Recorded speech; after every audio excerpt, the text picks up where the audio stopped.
So if we have like states that are supportive of Jim Crow, and we have people that are support Jim Crow, then those states will end up in the war of ideas. If their economy is based on outdated principles and economic policies, they're going to suffer. And their voters are going to have to change their way of life or die. That never happened in American history. That never happened. Okay, so listen, look at Mississippi. Look at all the outcomes in Mississippi. It's horrible. It's fucked up. Look at it. It is fucked up. So if they want to sit down and hold on to their way of life, look at West Virginia.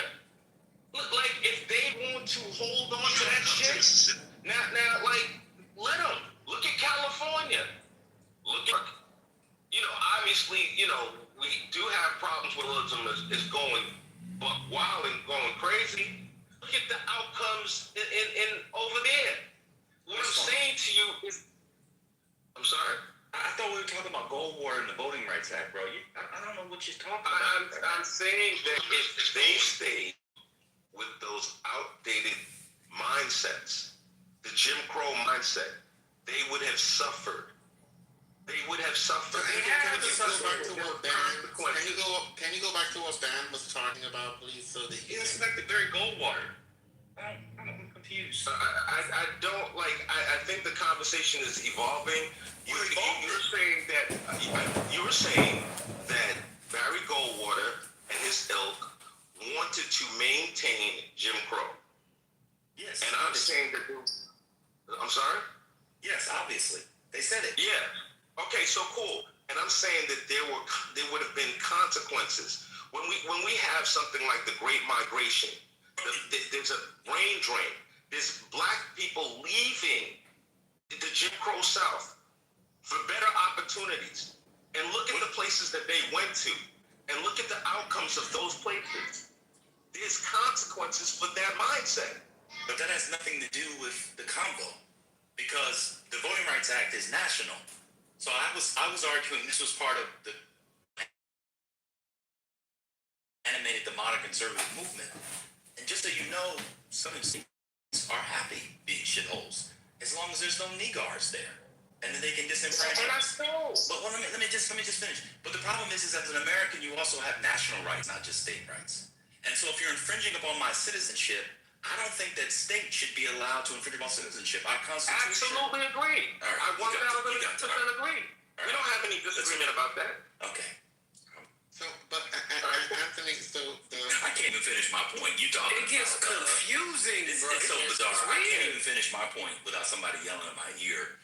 But you're talking about a brain drain. Yeah. So, Anthony, the problem is that you don't agree with a lot of what Ben said. So when you say you do agree with something, when you've shown us that you don't, you don't sound sincere. That's the problem. And I'm trying to be nice about it. I don't want to be mean because I'm still waking up. I haven't had my coffee. I can't bang right now. But yeah, you don't agree with the ban at all. You've described laws like the Voting Rights Act and the Civil Rights Act of 1964 as laws that assign racial benefits and racial preferences to people who, I suppose, do not deserve them. That's how you've described those laws. I said nothing about the civil rights law. Hurricane.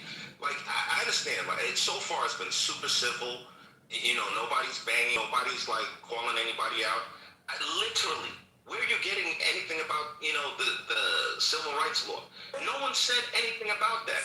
We've talked about the VRA. Yes. I'm saying respectfully. Right. So it's cool. It's cool. I'm glad we're able to agree that I'm right. But what I'm saying is should I tell you why I mentioned 1964 as well? I know why you mentioned the Civil Rights Act, but before why did I mention it? Why? Because I spoke in general about laws that are beneficial based on race. So you're pointing out a law that was beneficial based on race. So what I was saying, you're mischaracterizing those laws, by the way. Okay, cool. were not enacted by Congress to assign benefits based on race. Those laws were passed by Congress to protect people who had a history of marginalization from further marginalization, which is why the Voting Rights Act, the Civil Rights Act, those laws prohibited discrimination based not only on race, but also on nationality, on religion. Now I'm talking about the Civil Rights Act of 1964. It said you can't discriminate on the basis of race, color, religion, and national origin.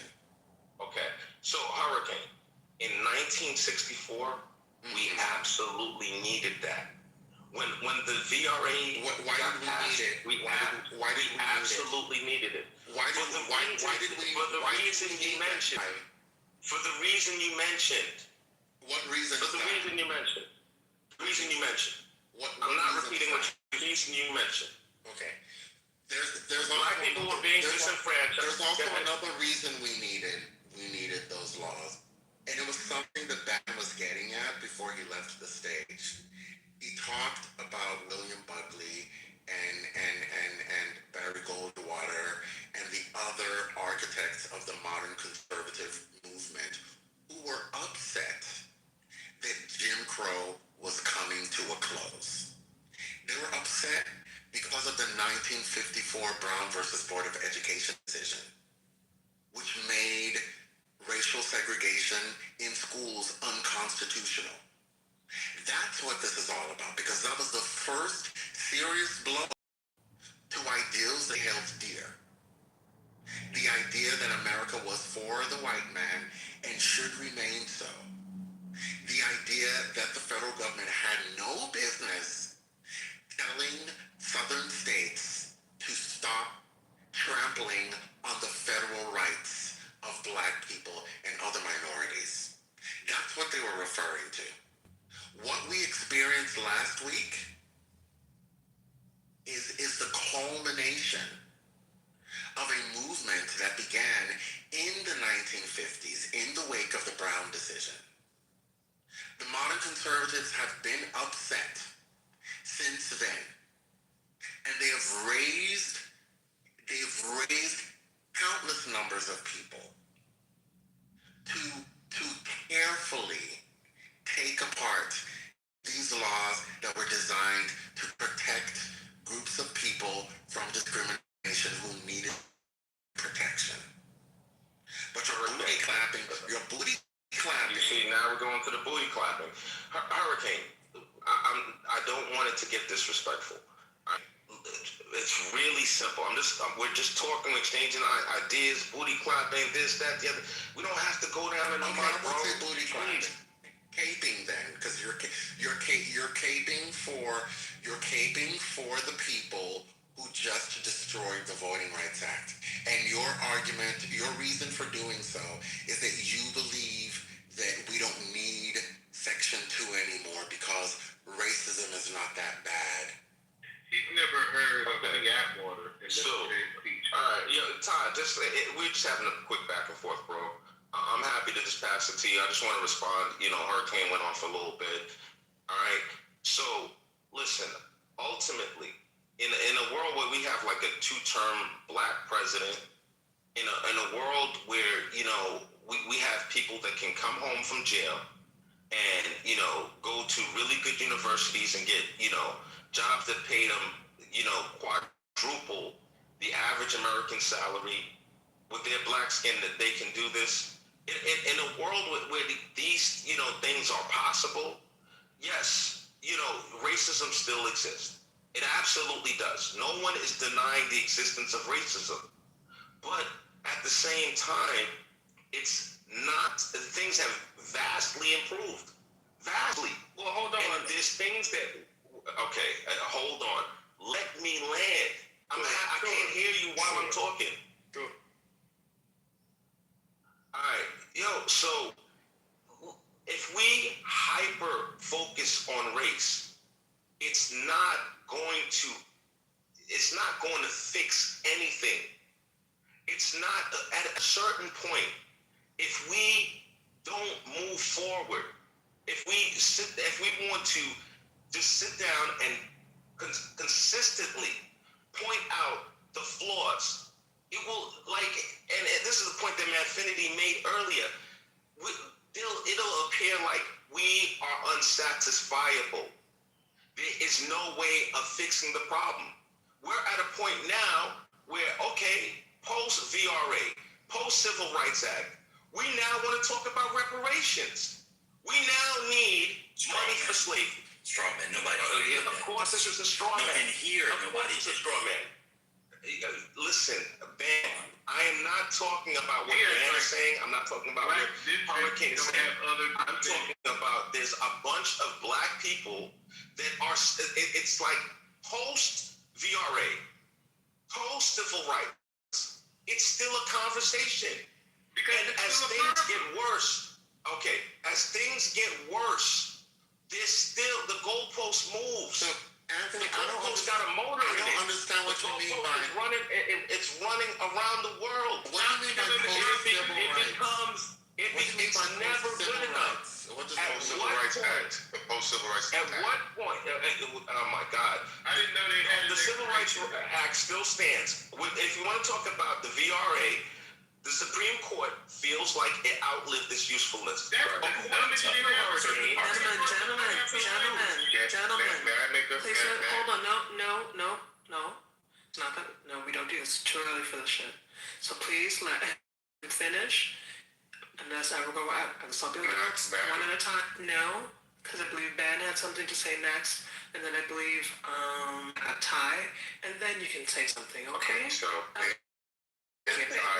sorry, real quick, Marlene. Thank you, Lumpy Harson, some money in your cash app for running the room. I have a dance recital with the baby today, so you are my love. I love you. You do a great job. Is it okay if you take over, babes?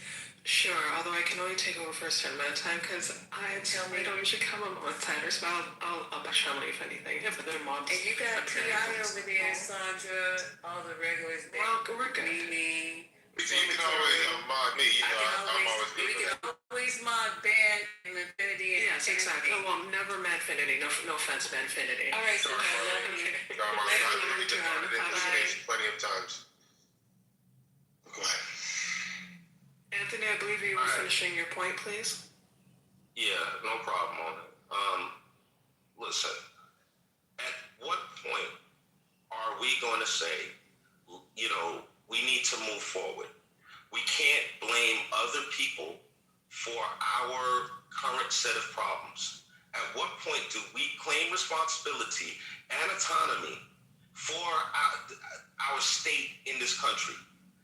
Like, when do we say, listen, I don't want to be judged by the color of my skin? When do we stop talking about the color of our skin? When do we start saying, I want to be judged by the content of my character? When is it not race? When is it us? What's the topic? When do we put the mirror up and take a hard look in the mirror and claim responsibility? At what point does that happen? So you look in the Sorry, mirror I stepped out because somebody reset. Okay, What's sorry. the topic? Yeah, because I was about to say the same thing. Because at this point, I'm not sure what we're talking about. But Ty, could you speak afterwards? Ben, you were making a good point, and I'd like you to actually get to respond and finish. Oh, it sounded like you guys changed topics. No, we didn't really change topics. It was just Anthony, Yes. Doing what Anthony does. Oh, So could you please get back to company? So what are we talking about? The Voting Rights Act? yeah, we're still there. We're still there because he says that he believes the Supreme Court was rightfully determined that the Voting Rights Act Section 2 is no longer useful, and we shouldn't be complaining about that.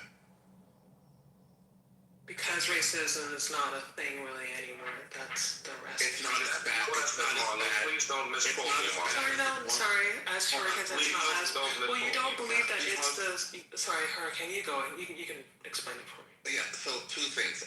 He said that that he believes the Supreme Court rightfully decided that the Voting Rights Act Section 2 is no longer useful. We should not be crying about it. He also pointed to outliers for the proposition that black people are doing very well. He talked about Barack Obama being a two-term black president. He talked about former convicted felons making lots of money. Yeah, that's what I think. Cool. Okay. And those aren't serious comments. I mean, during the era of slavery, there were also very wealthy blacks. And so since James Fortin exists and the Max Douglas family in Philadelphia, I guess slavery was fine too because they were, I mean, those aren't really serious points. Okay, it sounds like y'all changed the combo. Y'all can beat it that. Do you guys mind, sorry, I said I was leaving. I actually got my keys in my hand, but Malia's mad that she didn't get to play her clip. It's not that long. Do you guys mind? Because I told her to be the clip lady while I was getting my clothes on. And she Can we just finish this round of conversation? No, because we gotta go out the door. It's not that long, sweetie. I promise. Oh, it's your daughter? Yeah. Oh, okay. Just indulge her. She's a teenager. She's trying to get Molly. Okay, so I'm just gonna do it so we can get out the door. I got my keys in my hand. You guys don't mind, please. All right, here we go. The 9th, I'm Ali Belshi, and there's a story unfolding right now in the I American. think it's actually a good one. Not be at the top of your news feed. What happened? It's the most urgent problem facing every one of us today, no matter where in the country we live. It's a story you might even think you know because it started like so many second-term Trump emergencies, looking like a shameless power grab by a wannabe dictator facing the electoral consequences of a deeply unpopular regime. But two major developments in the case have turned this cynical Trumpian scheme into a real-time deconstruction of our multiracial democracy. What we're witnessing as a result is the dawn of a new Jim Crow era, one that uses the same pernicious strategy of leveraging bad faith pretense and dirty to rob American citizens of their voting rights or of the weight and value of vote. The first part, the laying of the groundwork, you probably remember. Donald Trump was afraid of his party losing the midterms because his policies are so fantastically unpopular, so he set forth a plan of targeted gerrymandering to rig congressional district maps that Republicans would pick up extra seats without picking up any extra votes. It began in Texas with a phone call from Donald Trump to Governor Abbott. Last August, Trump states his desires very plainly. We have an opportunity in Texas to pick up 5 seats. We have a really good governor, and we have good people in Texas. And I want Texas. I got the highest vote in the history of Texas, as you probably know. And we are entitled to 5 more seats. Entitled? It spread state to state, anywhere with a Republican state house. One of the GOP-led states to block the request from Trump was Indiana, where a handful of state senators, Republican state senators, voted on the effort to change their state map. Trump was targeted then for retribution. In fact, this past Tuesday, in the Republican areas in Indiana, 6 of 8 Republican state senators who opposed Donald Trump's redistricting effort voted out by the MAGA base. They were replaced by endorsed candidates. Across the country, some Democrats fought back. In California and Virginia, both states which believe that redistricting should be nonpartisan, Democrats organized referendums to allow voters, the ones who actually matter, the choice to adopt new maps as a sort of a counterbalance. So for a while, it was a fight. Then 2 rulings from courts changed everything. First, the U.S. Supreme Court effectively tore down the last real remaining pillar of the Voting Rights Act last week, erasing protections that were designed to preserve the voting power of black communities. That cleared the way for southern states to redraw districts in ways that will unquestionably dilute black voting rights, eliminate black majority districts, and roll back black representation in Congress. And they rushed to do exactly that. Louisiana, Tennessee, Mississippi, Alabama, and South Carolina all began the process for implementing new maps. On Thursday, Tennessee's governor signed into law a congressional map. This is what's hard to see. These 2 maps look the same. Look at the one on the left, look at the bottom left corner, the little blue thing, and look at the one on the right. This new congressional map eliminates the only majority black district in the entire state, which is the Democratic-held district surrounding Memphis. You can see how they did it on this map. They took the 9th congressional district, which included Memphis and surrounding, and split it into 3 different districts. what's known as cracking.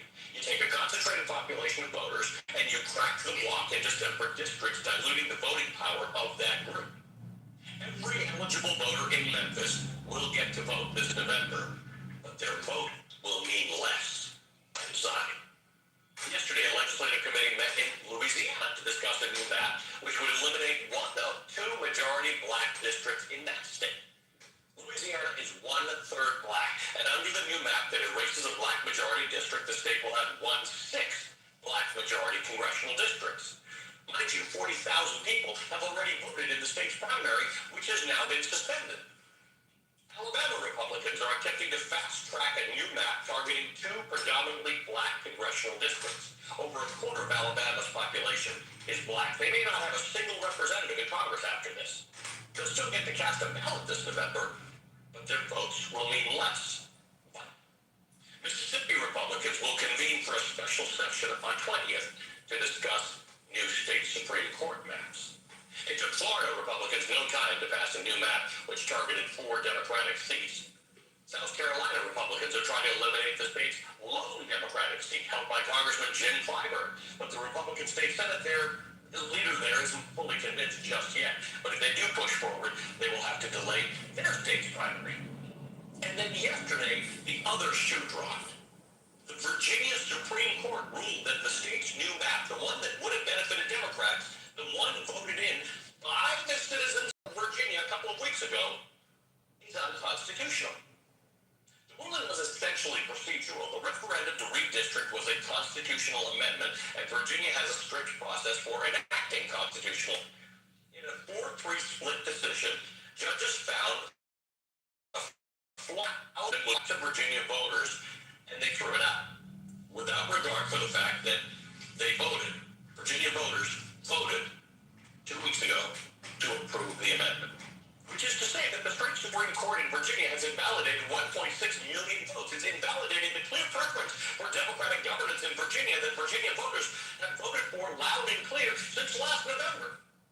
You make me wonder how in a functioning democracy we can land in such a place, where Louisiana's governor can suspend an election to push through a new map, and in Tennessee it takes 4 business days to disenfranchise 1 million black voters. Florida and Mississippi and Alabama pushing through new maps, but Virginia can hold a whole election to decide on the new map by popular vote, and the will of the people gets tossed out by the courts. This is a flashing red warning light that we are slipping out of being a functional democracy. Right now, in real time, a patchwork legal system for drawing congressional maps means some states, like California, have nonpartisan redistricting commissions. Virginia is also bipartisan.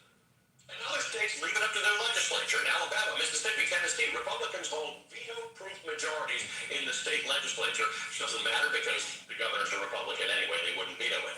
But this means fewer legal hurdles to jump. In Florida's case, they just ignored their state constitution entirely. Back in 2010, Florida voters passed an anti-gerrymandering amendment. Florida's new map is being challenged, but the Florida Supreme Court is packed with Ron DeSantis allies.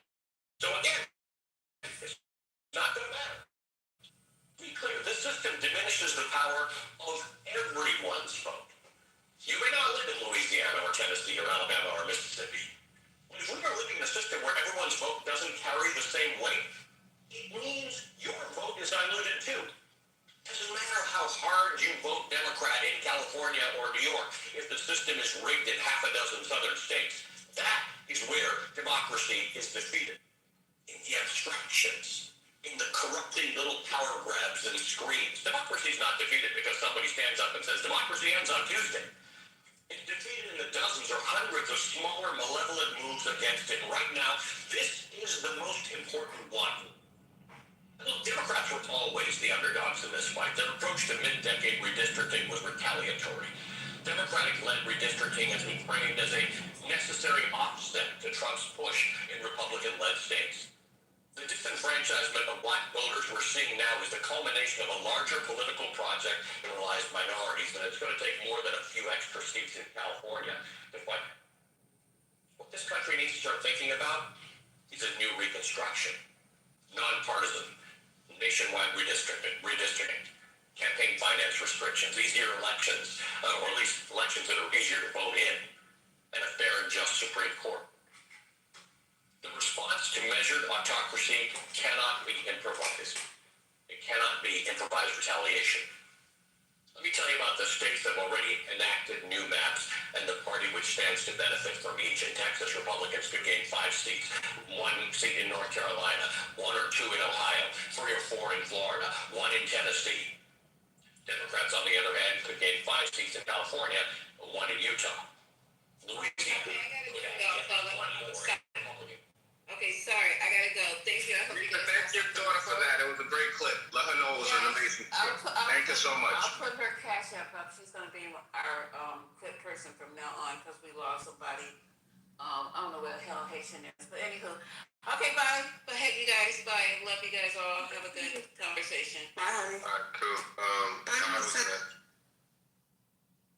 Ty's not here. All right, Bro, can I make an observation? brother, man. I think it was my turn to make an observation. Excuse me, Elder. It's my turn to make an observation of the conversation between Hurricane, Ben, and Anthony over the last couple hours. And my observation is this. Anthony, as you mentioned in a past conversation many, many months ago on a different stage, or probably this stage, there are people in this country who truly believe that we can go back into slavery.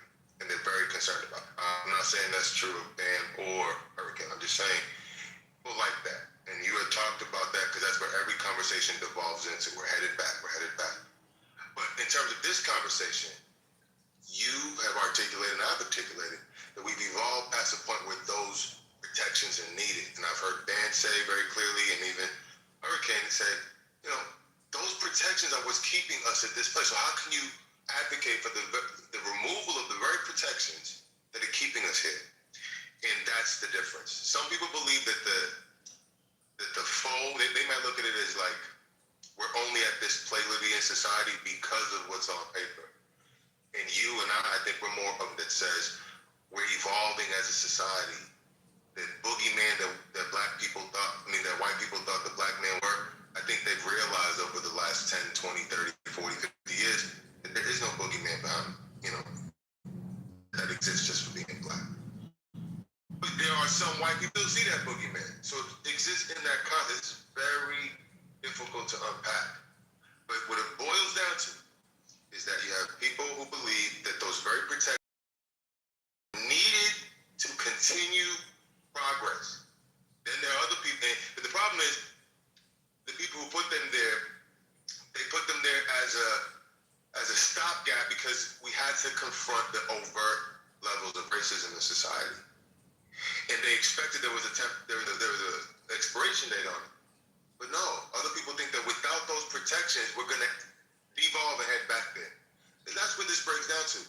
And there's no real way to square that hole because it's a philosophical difference. Some people think that we've evolved to a place where we don't need it anymore. And other people believe, no, if we don't have those things, we're going back. You repeat. It's not that. Right. So I just want to end by saying, you cannot bridge that gap. Okay. It's just a philosophical difference in worldview. So it's not a philosophical difference to my mind. It is, and I mean this with all due respect, it's an educational difference on the topic. You cannot point to anybody when they signed the Voting Rights Act that talked about it as a temporary stopgap for overt racism. That's how you want to believe it because you don't know the statute, you don't know the history, you don't know about the Civil Rights Movement, you don't know post-World War I American history. You want to do the long Civil Rights Movement from the 1930s through 1968.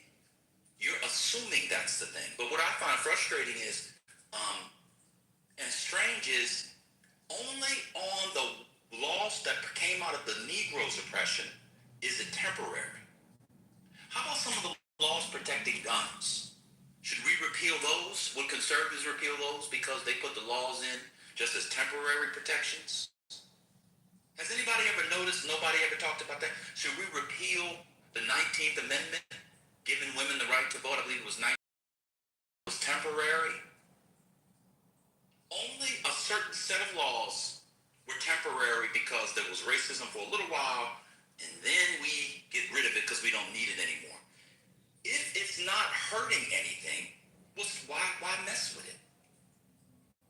If it's not hurting anything, I have a scab on my leg. What'd your mom say? It's not hurting anything. It's fine. Well, it's not bleeding anymore. The wound is not getting dirt in it. It's not going to be infected. I want to pick it. Everybody likes to pick scabs. What'd your mom tell you? Boy, don't pick that scab. Leave it alone, boy. You end up picking it. Oh shit, it's pink and pussy underneath it. Just leave it alone. But with that, you see how you get the? It's incredible. I thought you stopped. It's not intentional. Inhale. It's not intentional. All right. I intentional. inhaled. Once you hear I'm still going, just mute up. All right, I'm sorry, but it's not intentional. I'll let you know when I'm done. I just inhale. Breathe in, breathe out. If you're mic'd up, shout out to Ludacris. Anyway, I just inhale, bro. So when you all say that it was meant to be temporary, that's what you've construed in your mind. You cannot put. America's a nation of laws. We don't go around with repealing law. Well, I said it before. Maybe we should change the Constitution. The American government has not tried to put in a national religion. We don't need the Establishment Clause. You should agree the Constitution was the First Amendment just temporary? Or laws against, laws against pollution. Repeal laws against pollution. Should we repeal the Clean Air and Water Act of the 1970s? Because everyone believes, we shouldn't put arsenic in there. Cool, let's repeal it. That's actually not the argument that the courts were making. You should actually go and read what the arguments were. They were arguing it was unconstitutional, which is a different argument. Now I'm done. If it was unconstitutional, if it's unconstitutional now, what did Roberts? And I can go do my own reason. You don't have to answer this question. But I'm just curious if you'd be willing to suffer my question. What did Roberts say in terms of when it was implemented and others on the Supreme Court? Are they saying that whoever wrote the opinion, what did they say about the fact? It was Alito. Alito, Roberts. My question is, what was their? If they think it was unconstitutional, if they think it's unconstitutional now, what did they say about it being implemented back in? I'm not going to.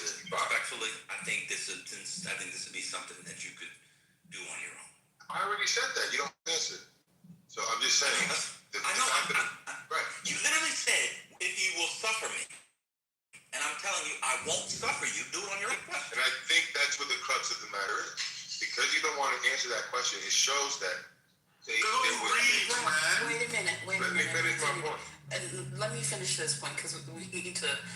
If you asked him a question, he doesn't want to answer it, what is the point to... So I'm making a conclusion. This is the thing. He's not going to answer anything. Right. So what does that do to the conversation? It allows me to make my point. So I'm moving past that. You had no point. Yeah, I did have a point. Let me make my point. No, you didn't have a point because you were looking for information. How can you have a point if you're looking for information? Because I'm going back to my original position, which is, I think the court recognizes that at a time when there was you don't have a position. Let's move on. My position, my position is that when there was overt racism in society, quote unquote, an unconstitutional measure was allowed in that context. In today's context, where the courts have decided that things have improved beyond the need for it, now they think it's time to repeal it. So you don't need to go around and repeal guns rights and this and other thing, because this is a specific issue. Race relations in society and how they deem things have improved. It's different. You can't apply that standard to every amendment and every constitutional thing and say, oh, let's go back and remove the guns rights and women's rights. That's why that conversation, that's why that point doesn't land. Respectfully, I'll stop there. It lands because you don't know what they argued.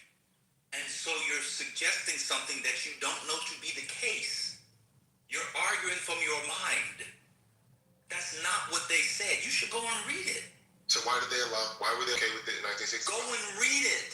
Well, the reason why it was allowed before is because the court changed.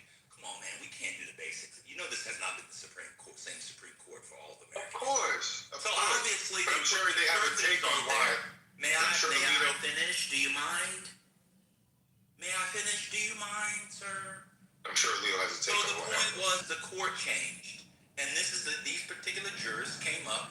That's why I was bringing up the very Goldwater and all that stuff, because they are within a particular ideology. It's not about the fact that the racism got better. In fact, in his opinion, Alito cited sources incorrectly. The people that made the data he cited have come out and said he cited our data wrong. It's a mess. They just don't think that they should be allowed to do what they want to do. That's all it is. It has everything to do with an ideology. You don't want to talk about an ideology. You want to talk about black people complaining and black people this and their victims, and then we eventually talk about baby mamas and all this kind of stuff. I just want to stick to the jurisprudence and the politics of it and the history of it. All this personal stuff, you guys have beefs with each other, it's kind of boring at this point. It's like season 28. It's boring. We can just go and read it. Go and read what he said. Go read a summary. Put it in AI. Put it in what's named AI. The point is that conservatives of Alito's ilk and the people that signed along with him do not believe in the fundamental tenets of that kind of federal oversight. They don't. The effects of it be damned. They don't care. I'm done.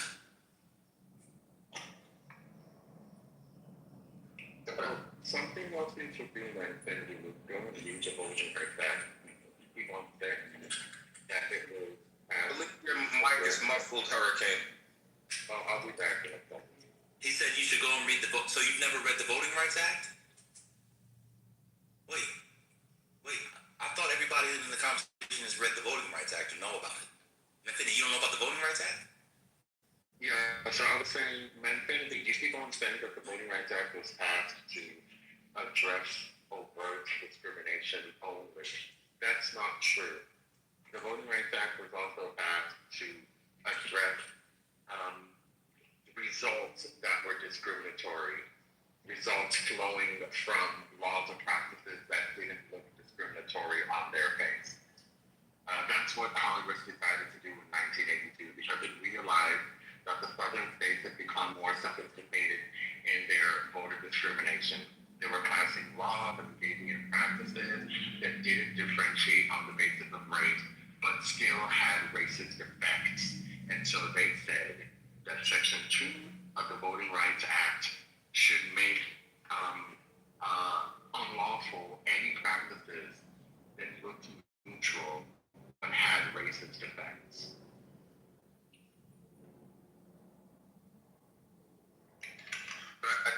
I did say about the overt thing, but I didn't say only. I know there's other things that I'm blind to because I haven't done the deep dive. So I've never once said that it was only because of that.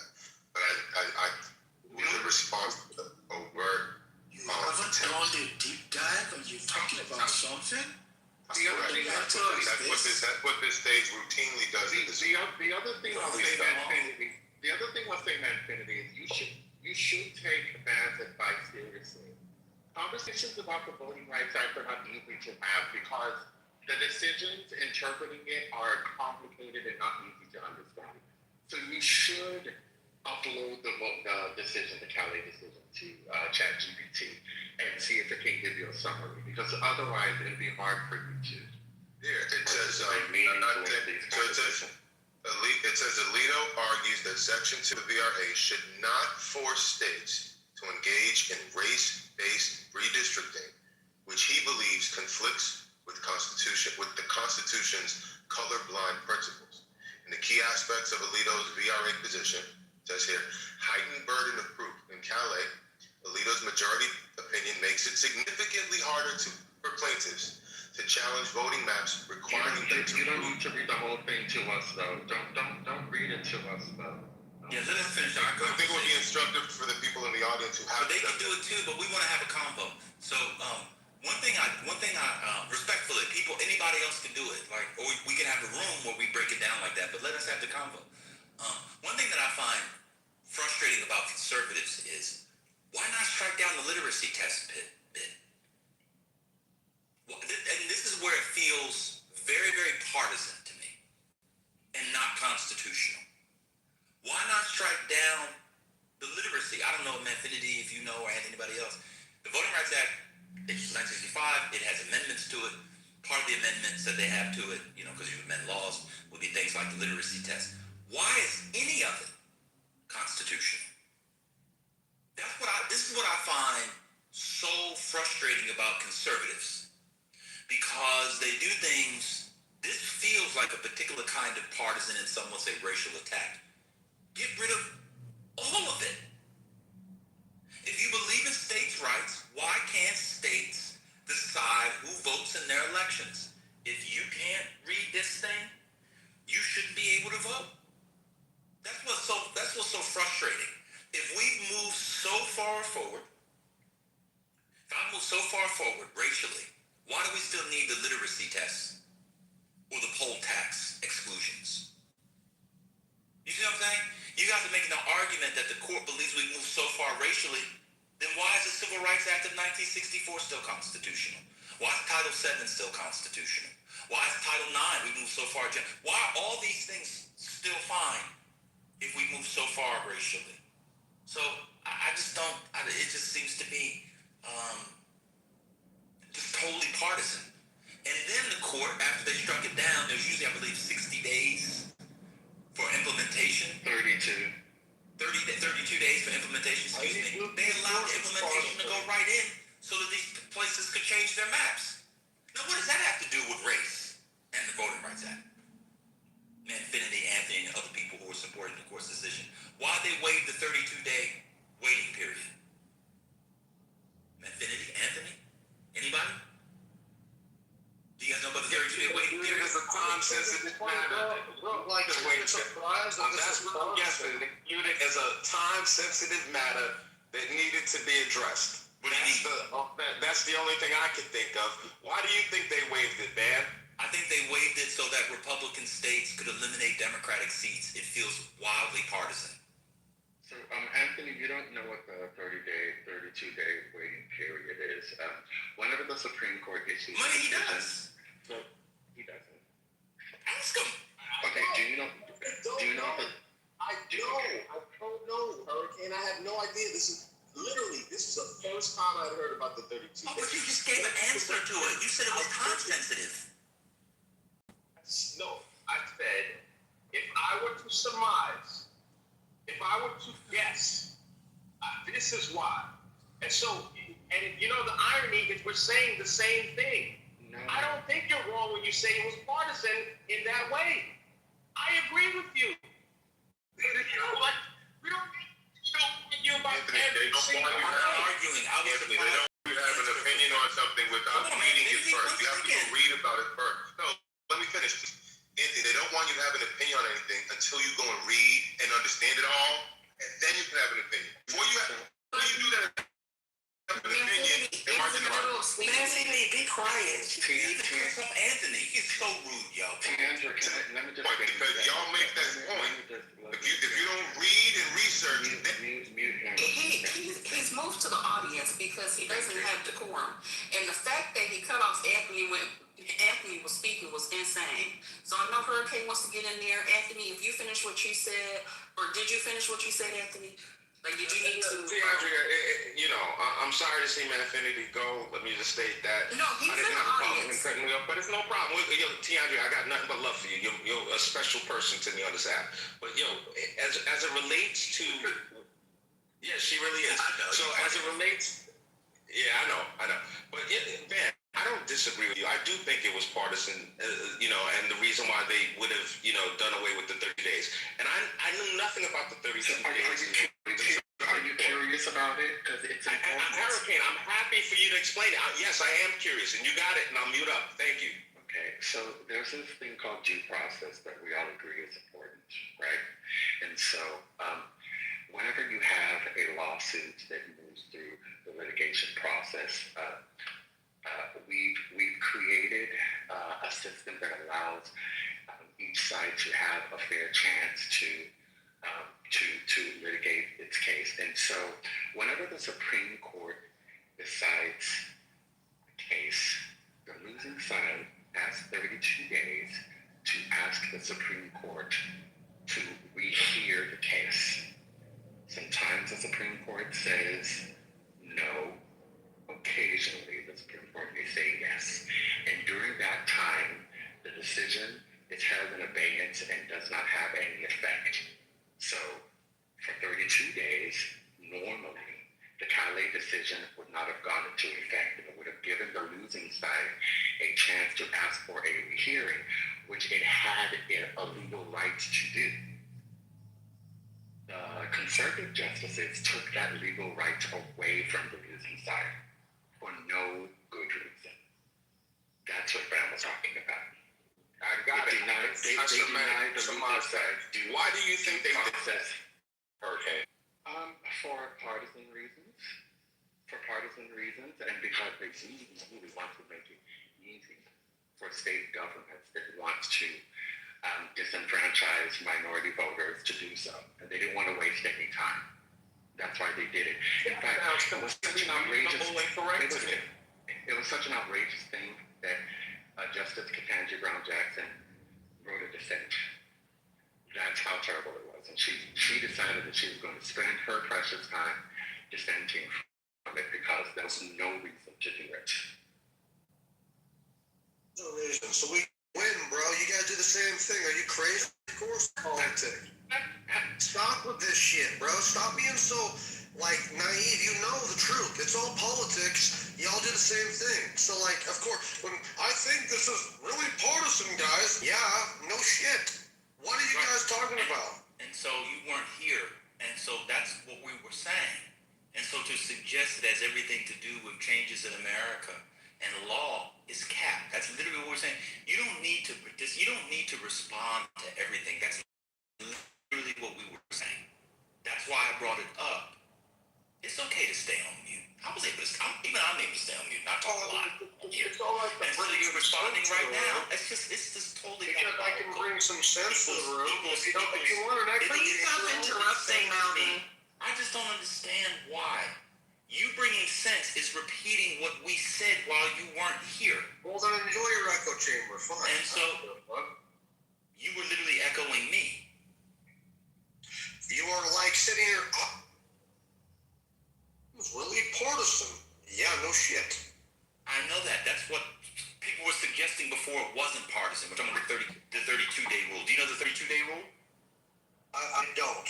I'm not really concerned about it, bro. We're gonna do what we can. That's what we were talking about. You had left. Yeah, man, this app is insane. It's called. You know, bro, you're doing a little tantrums, bro. You're like a lot, bro. It's so bizarre. And you make one noise. We're having a convo, and you come in, and you don't care about what we were talking about. So fuck us. I was listening for a while. No, go on, talk. Crazy. Tell us something. All right, tell us. Go ahead, Mountain. Well, no, I'm just you guys are sitting here bitching and crying because the conservatives are winning at the game that you guys are doing too. I'm sorry. That's not the way it fucking goes. Bitching or crying. We were trying. Oh yeah, you are. You've been doing it all morning. Republicans bringing slavery or Jim Crow. You don't even lie to me with your intellectual dishonesty, bro. Don't sit here and fucking gaslight us and lie and say this isn't don't even fucking sit here and act like you're not bitching about this and crying. You were fine with it when Obama and the Democrats were doing this years ago.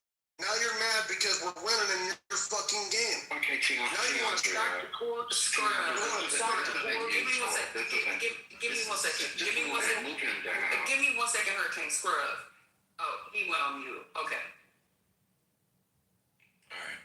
So I was mainly bringing up. I really don't know how to respond. But nothing triggers dummies than an educated, articulate nigga.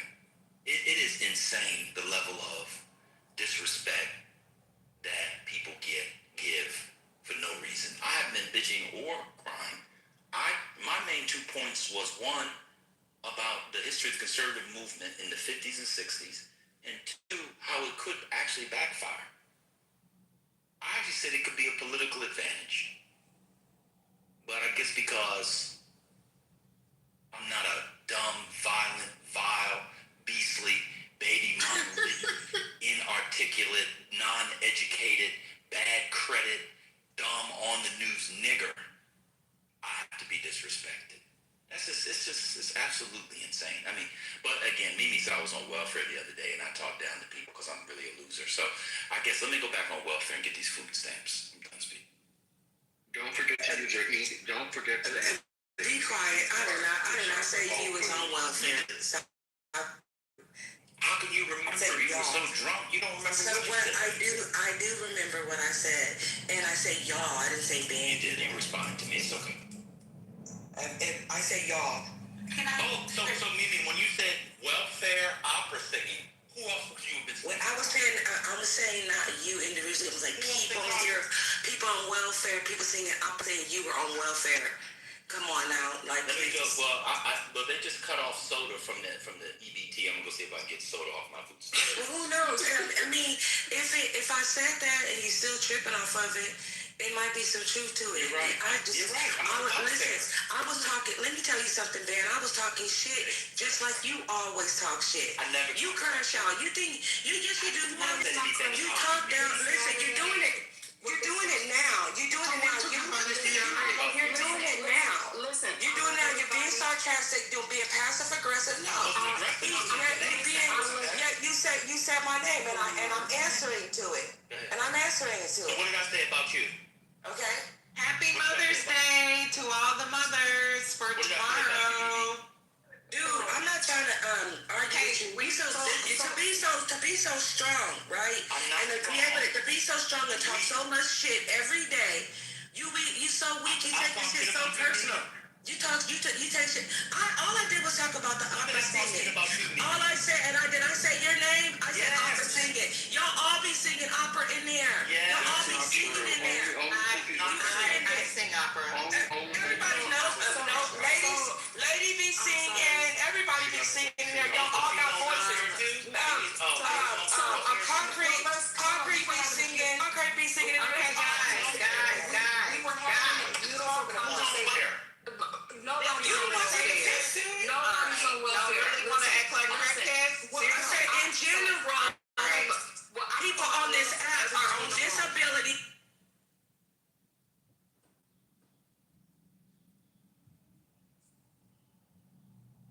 This room has been going on since 7 o'clock yesterday Central. Yeah, I woke up and came back. If y'all just want to bang and the conversation is done, just let us know, because some people have barely slept just for this room to go on. Because it's really not that serious. Starting our day, so we would like. Oh, BT, now you're not the one I want to hear from. But anyway, it's Mother's Day tomorrow. Can we at least pretend like we were reared right, just for 2 days? No. So, anywho, who's next? Can I say something really quickly? Can I say something? No. Give me 1 second. Give me 1 second. Okay. I have a lot of respect and love for the people in this room, and I want to hear your opinions. But it's difficult to hear the opinions when we're fighting over each other. And so, if we could just make our points, not interrupt people so that we can listen. Yes, Ben, I have a lot of love and respect for you. Hurricane Anthony, Reform, Mimi, Lisa, Sandra, Michael. Like, if we could just listen to each other. It was a beautiful conversation, and I learned a lot from these discussions. So I know other people learned too, but if you need to do more research, you have a device because you're on the app, right?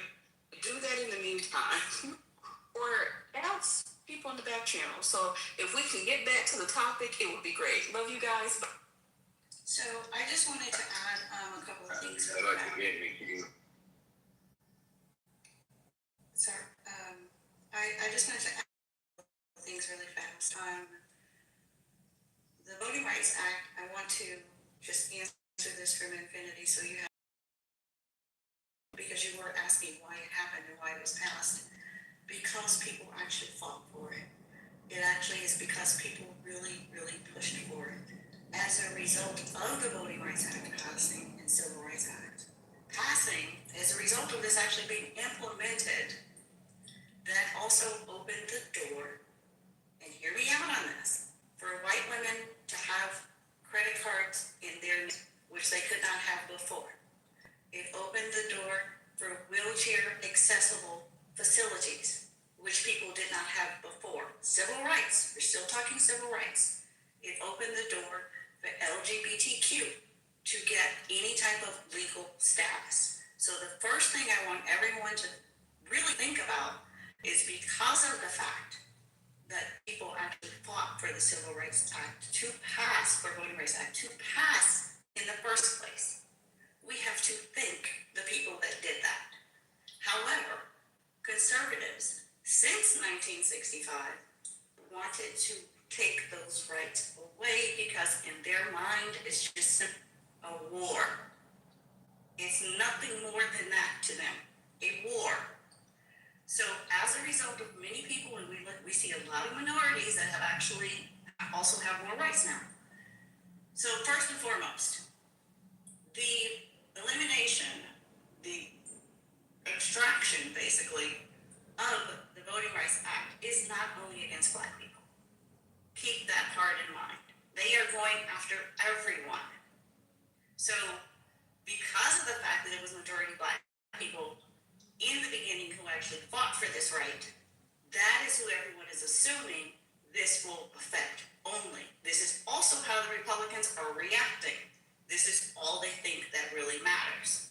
Well, okay, fine. What I want everyone to try and really grasp is that there is a bigger picture behind what they are doing, and that is the part that we are not seeing. So if we continue to focus only on this, we are going to miss what they are really doing. Because there's a lot more going on. It is a different day.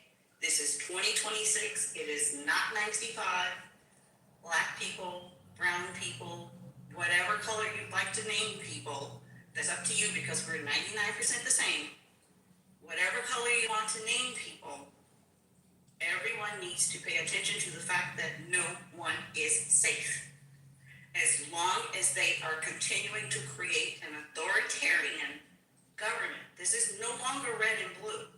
You have to really closely look at everything they are changing in terms of laws, everything that they are taking away from people. This is where civics is a very big deal. This is where I'm going to do my part to actually really focus on teaching more people about civics. I'm not saying I'm like the overall expert because I'm not.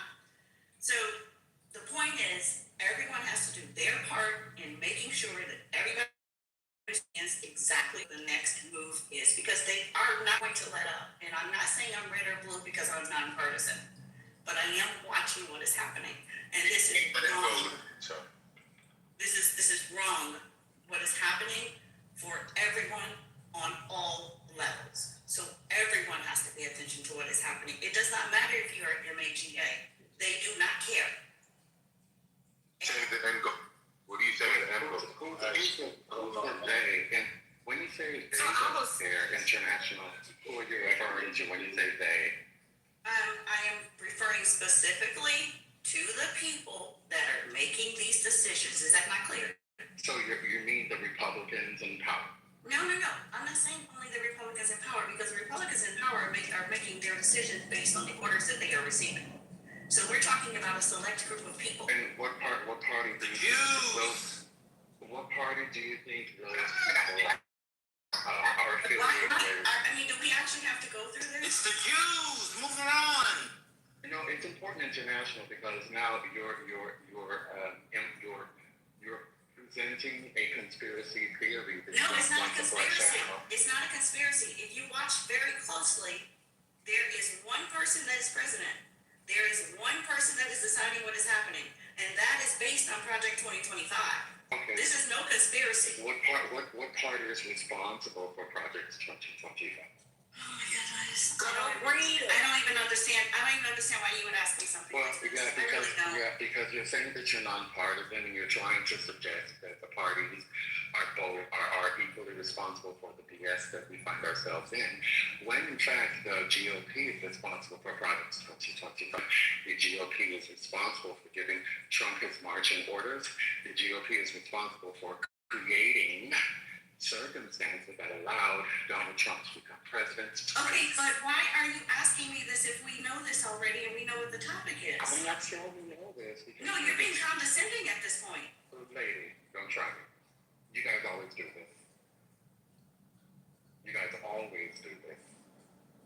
Okay, I don't know who you're referring to. I don't know who eyes are because I am a lady, so let's be clear on that part. Okay. But I'm going to try and complete what I'm saying, okay? I want everyone to just see that there is a bigger picture here. And what is it? What is the bigger picture? So I can't talk? You can. Thank you. So I want everyone to see that there is a bigger picture here, that we do need to focus more on civics and doing our part. We do need to focus more on understanding Project 2025 in order to really see what this strategy is and what it's about. Because it's not only black and brown and it's not only Democrat. End of the day, okay, this is about money. And if you do not fit within that stratosphere that they are in, you do not count. So the most important thing we can all do right now is realize that them striking down Voting Rights Act is in fact to put black people out front again.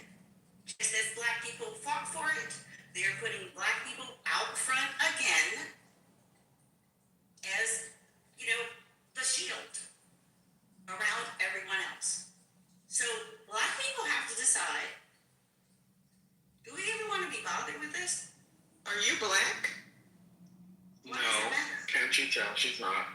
Oh, well then why are you telling us black people need to decide if you're not black? I don't understand. Who's asking that? I'm asking that. Does it matter? No, I'm just trying to find out who. Well, does it matter? Does it matter? I'm trying Let's to. move around. Let's move I'm around. trying to see who's speaking. Respectfully, international. Well, we have to move forward in the conversation. We gotta move Well, on. I am going to say one thing. For my entire life, I have had too many black people tell me I'm not black. You better So not I'm done cry, with this conversation. No, I'm Don't done. cry. I'm Don't done with cry. this conversation now. Don't cry. Because black people Don't cry. assume black people speak a certain way. So at this point, I am done with the conversation. That is not what I was inferring, ma'am. And I don't really know you to make any presumptions, which is why I prefer to ask questions. We have to move around. She's gone. She's gone. Yeah, she's playing games. She wants to tell us. She wants to tell us now that she has the most sophisticated diction we've heard in the room today. Lady, please, you're not special. But she I'm like a said regular American. black people, not we or us, which is why I asked the question. But anywho, She's not black.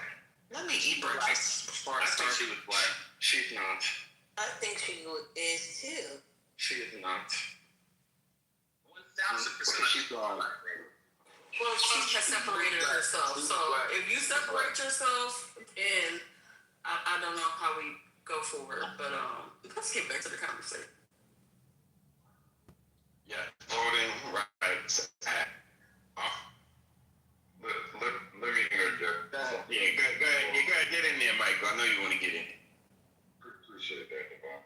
So I was gonna make the point to sort of what Dan was saying earlier, right? So every action has the equal and opposite reaction. So what they're doing, essentially what conservatives are doing and what they're doing with the dismantling of the Voting Rights Act with Article 2, they're putting people on the playing field. Like if you've all heard the idiom, like let sleeping dogs lie. Essentially, like a lot of us behave because of Obama for 8 years. We behave like we're in a post-racial world, which is not the case. Like a lot of black people have been behaving like we're in a post-racial world. We become dormant and docile on things that we used to be more engaged about. And I think that by doing this, by gutting the Voting Act and what we're seeing, like the action that took place in Tennessee, what they're doing in Alabama, how they're moving to do this, I think what you're going to do is you're going to put a lot more people on the playing field. So there are kids out there now that are going to see this and be affected by it. And you'll get like leaders, you'll get more people that are going to be more because of what they're doing. So again, what Ben was saying, what they've done, that's all I want to add.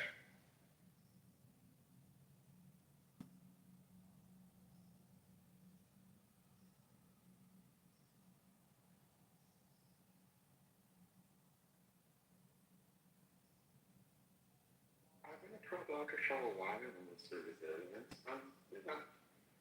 I have my moments. Yeah, I do.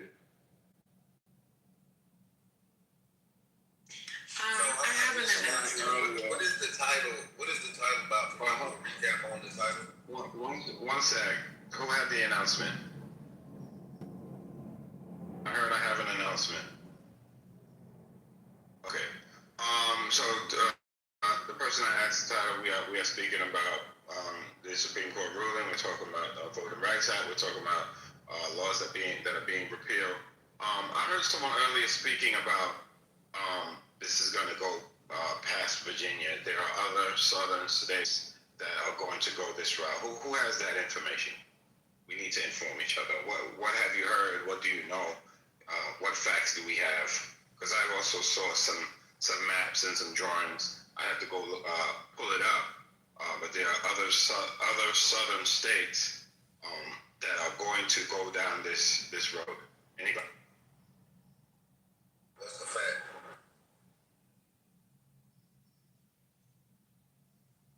Facts. That's the fact. Who said that? Do you have information for us? Wait, BT, don't you support? I'm eating.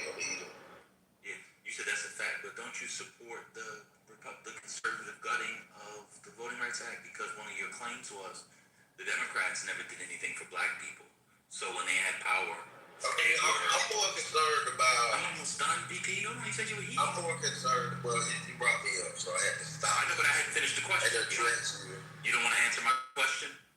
No, because Go ahead. not true. No, Cool. no. I'm more concerned. Damn, maybe forget now. How do you pay for your breakfast? Yo, that's diabolical, yo. You know, you asking the man how he paid for his breakfast? This is what we're doing? Wow. This is so weird. I don't even understand. Well, I figured immigrants took all the cash, so BT didn't have any cash. Damn. Because I'm a concerned black You're on my American dick so citizen. hard, bro. Unbelievable. This is insane. Let me read real quick. Just to keep the conversation, I'm trying to keep it on track.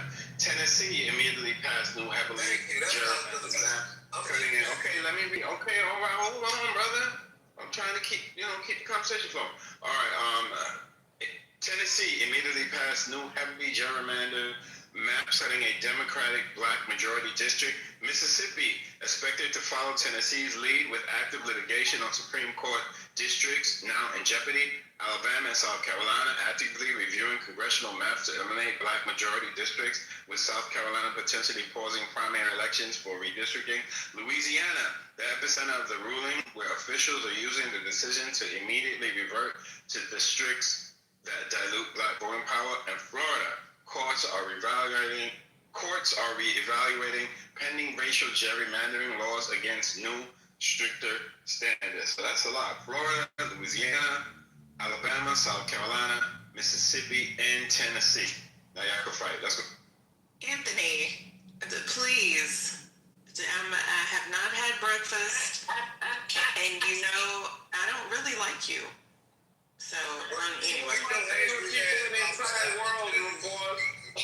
don't have time for your shit this morning. Cash App a Queen. Anyway, whatever, Anthony. Yeah, Mickey, where's the cash app at? Anyway, Maybe somebody can use their EBT card. would y'all please, you know what? Oh my God. You entitled Negroes, why are we making fun of EBT? Y'all really get on my damn nerves. Like y'all are seriously joking about welfare and food stamps right now. Like, are y'all okay? We have to stop. Like, come on now. Come on. Like, why do we have to ruin everything? Why? I'm not sure. Like, I don't know if it's just people that were bullied in higher school and now they're adults and y'all get to get it out, or I don't just want to even say that. I don't understand. What are you talking about? Oh my God! Like, we have to stop. Let's get back to the conversation. Yeah, Come on. back to the conversation. I named about five or six states. 5 or 6 states that are trying. All jokes aside, how we can't make jokes about welfare? Why would we make jokes about welfare, Anthony? What is wrong with y'all? We're not on welfare. We're saying that we're on, How do you know people who's are not on on welfare? I don't understand. Why is that funny to y'all? Like y'all are, may I finish? Y'all are never beating the allegations. And this is why nobody takes conversation seriously. Because we can't even stay on topic enough, and y'all are so privileged and so pseudo-elitist. You literally think that it's okay to joke about people being on welfare? Like, are y'all serious? Do we need to go over? Do we need to go over the numbers for the demographics and the income levels for the median income and who's on welfare and single parents and so forth and so on and grandparents and elders? Like, what is going on right now? Who in this room is not 3 generations away from some sort of a handout? Very few of us. And who gives a fuck if we are or not? Like, y'all are just so petty sometimes. And this is coming from me, so you know y'all doing too damn much. Can y'all just cut it out? Or go take your child out of this room. About people being crackheads. Is that okay? It's Is it okay to make jokes about people being crackheads? Right. I guess it's only for certain people because I don't give a shit if it's phony. I'm not the one that's making fun of y'all, man. If I do it, you don't have to do it. Like, goddamn, what is wrong? Y'all so goddamn performative at times. Some you motherfuckers ain't got no sense. This app is your whole fucking life. Fuck up. Listen, now I'm over each other. Now they want Yes, fucking performative. It's Reform did this. It said this. I said this. Y'all get on my goddamn nerves. Have I ever BT, please stop at it. Please listen to me. Let's all have some decorum. Have I ever disrespected hold on, give me 1 second. Have I ever disrespected anybody? No. Have I? No, never. So we were having a conversation. It was really going somewhere, but then we decided to backbite each other for some reason, and we ended up here. So now we're crashing. The holier than thou shit kills me. The holier than thou shit coming from me.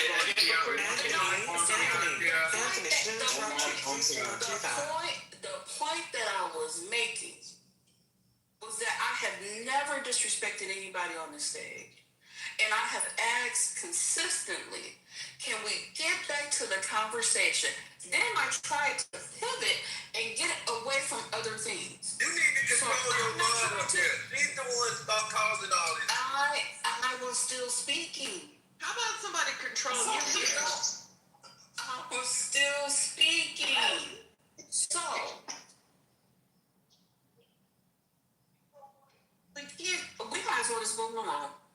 Because literally, that's where we're at. Because of one No, that's only where we're at. Anthony, don't put the thumbs down on me. Don't put the thumbs down on me, Anthony. You better put a heart on it, or you're going to be moved down. Don't play with me, because I didn't play with you. So let's get back to the conversation. Let's leave welfare. Let's leave cash app. Let's leave people this and that. Let's put that to the side. So either we're going to speak about the things that Divine mentions, or we just won't speak at all. I'm very good at it. I'm not saying that you guys have to be the same way, but we were talking about voting rights for Black people. It is very clear. Even within that conversation, we don't agree with each other, and that is also okay. But let's have respect for each other, because I have respect for everyone. And I believe that I'll show it every day. And with that, I'm going to mute my mic. So I'll read it one more time. We see Mississippi, Alabama, South Carolina, Louisiana, and Florida. For many of these, it seems to me they're making a bad situation. I'll lean on my politicos, my people that have the data about these states. We know that, are they all red? They red as hell already. I don't know how more dire, if I'm saying it correctly, things can become for the Black people that are already suffering in these states. I'm going on mute.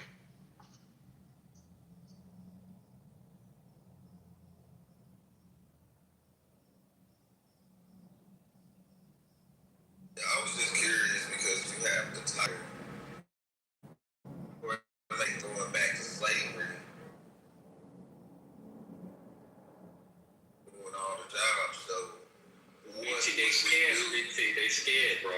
What would we do if we were in LA and the robots and AI? Didn't you read off the states, Tennessee, Alabama, and South Carolina? And what was the other? I'll read them again. Tennessee, Mississippi, Alabama, South Carolina, Louisiana, and Florida. Okay, I've been to every one of those states, and the black people in those states, especially South Carolina, is starting to look good. Alabama is looking like Birmingham, and they're looking good. Those states look really good. Maybe Mississippi, but Mississippi's growing.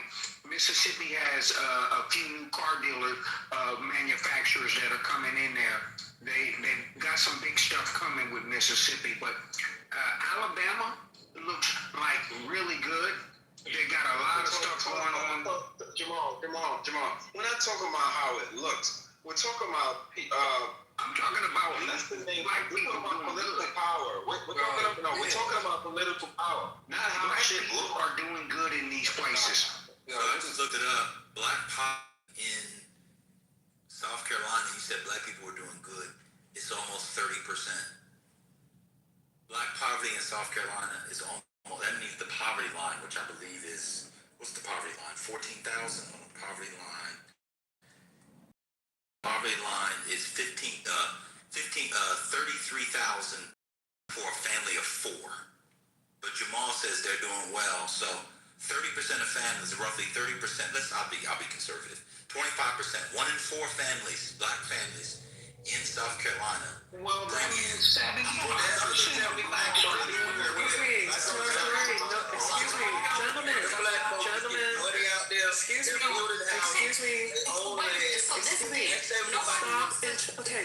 interrupting. I know them 75%. Land is playing, fellas. Yeah. That's crazy. Totem is speaking. Van started speaking, and Totem got to stop speaking. Totem was done. I was thinking, compare that to California, which is a blue state. Blacks are doing well in California. Compare South Carolina to California. Which would you choose? You'd be surprised. South Carolina, 75% of are living better. You the fuck up at this point, because you're just not making any sense. Y'all understand? And I'm sitting in the audience trying to figure this shit out, and none of this shit makes sense to none of y'all. Like, what are y'all doing? Mute up. Do they not understand how poverty numbers work? Like, if you get into the double digits at anything, that's not good. Y'all can't gross over 30% just because you're saying 30%. So let's assume it's probably 3 million black people in the state of South Carolina. I don't know. I know it's not a heavily populated state, but let's assume it's a 3 million, state of 3. That would mean 300,000 black people are living under the poverty line. That's not good. I don't know how y'all see how this works, but if you see the poverty numbers start creeping up over 7-8%, that in itself isn't good. Like, this is... Okay, well, no, we're trying to, I'm trying to explain, combat that, dumb. But the nigga go to read this shit, and you co-sign, everyone co-sign as if black folks ain't doing good in South Carolina, which is not true. Because of that, nobody's doing good in South Carolina. What the fuck is wrong with you? I'm not fucking done. What is going on? People are doing better in South Carolina than they are in California. But 75% of the I'll be out there. It's black folks with money in South Carolina. All that indicates is that 75%, all that indicates is that 75% is above the poverty line. We would have to go and crunch the numbers of the 75. And nobody's saying that it ain't to California. Nobody's saying that it It's 13% in California. Like, be quiet. I'm black. I'm on a 2020s on my way to my business. Be quiet. It's not 13%. Yes, look it up. I'm Poverty line is 60% in California. 60%. Please stop doing that. Can we get somebody to do the numbers? You do them. You look it up. Ain't no goddamn percent, you stupid ass. Okay, guys, just because somebody is above median information, the median income, or does anyone even know what the state federal poverty guidelines is? Exactly. So just because, and that's usually for a family of four. So let's say, for example, I can look up what the federal rate is, or what anyone else can. It's actually really low. Let's go head to head, South Carolina versus California. I don't say that. Pause. Totem crack. So this is the point. You need to look at other. Why is totem pole being allowed to drive this conversation? Why? I am not sure, but can we move on? I see we have new speakers on the stage, but that is just the point that I wanted to. Him by moving him down so that he doesn't. Pause. Real quick, guys. No hands at all. But let me just get out what I was going to say.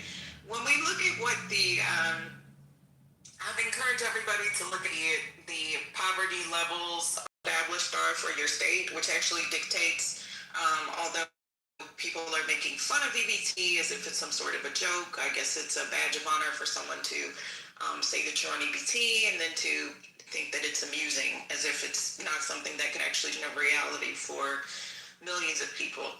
So you need to look at what those numbers are for your state, and then know what the median income is for your state, and then let me know what those numbers are for the Black demographics in your state. Again, that's typically for a family of four.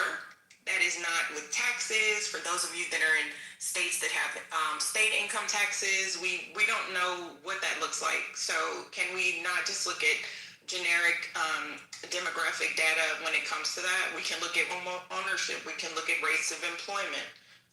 That's just the point. Those are a lot nuanced than just looking at one stat.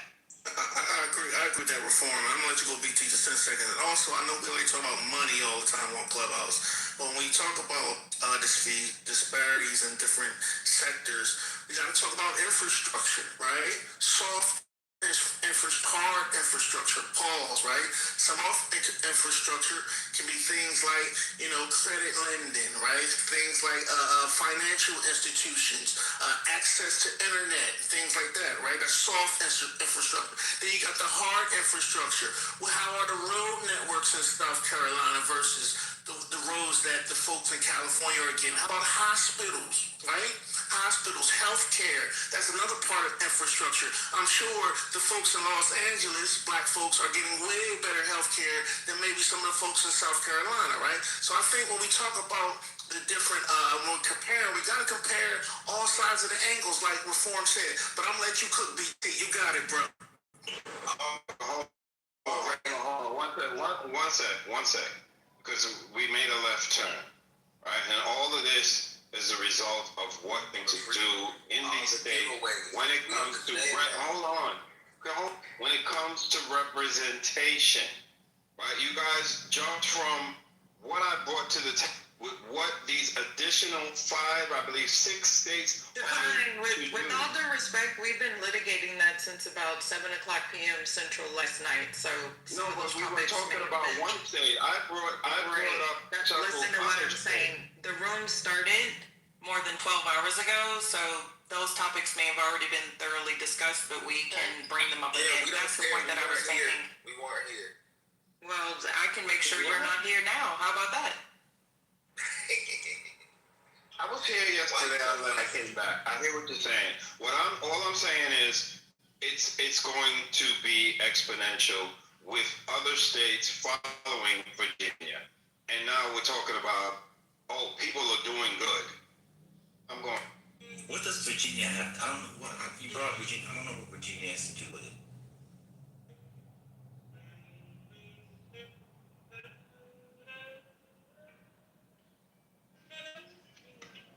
What was this? Not Virginia. I'm talking about the Supreme Court ruling. I was listening to jazz music. That was nice, but that was nice. It's like elevator jazz music. It's Eric Miller and Zoot Sims. It's That is definitely not. It's definitely not elevator. That is definitely not elevator music. That's so disrespectful. Yeah, that's not elevator. Absolutely, that's beautiful, baby. Yeah, that's not elevator music. Well, y'all clearly don't get in elevators I get in because that's elevator music. Nigga, elevators switch that slave. Insanity. The way that y'all randomly praise the most basic shit, it really needs to be studied. But anywho, does anybody have any comments to what the vibe say? This is nasty. Don't fall for the bait. Poverty. Stop being anti-black, yo. Y'all being anti-black, man. That was black music. They want to talk about the poverty line. So go ahead. We can talk about the poverty line and not talk about voting right being taken away. They won't do it. They won't do it. In South Carolina, blacks are California blacks are outperforming South Carolina. What's going on here? What are you talking about? It's a fact. Like, Jamal, you just stupid. Like they said, you to put you in the goo. But you just derailing the conversation. Go to Altadena, Jamal. Go to Altadena. They perform those folks in Charleston. They being so jealous of California is ridiculous. I put him in a group. No other mob. Please don't bring him up. He can learn from the audience. God bless. Hey, just wanted to say good morning. It's Gwen Stefani. Hope everybody's doing well. Good morning. Shut up, nigga.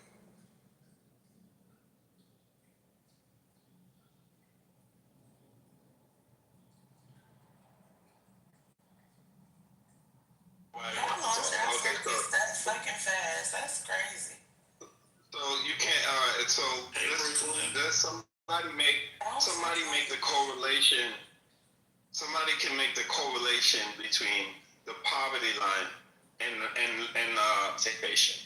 Because in my opinion, they go hand in hand.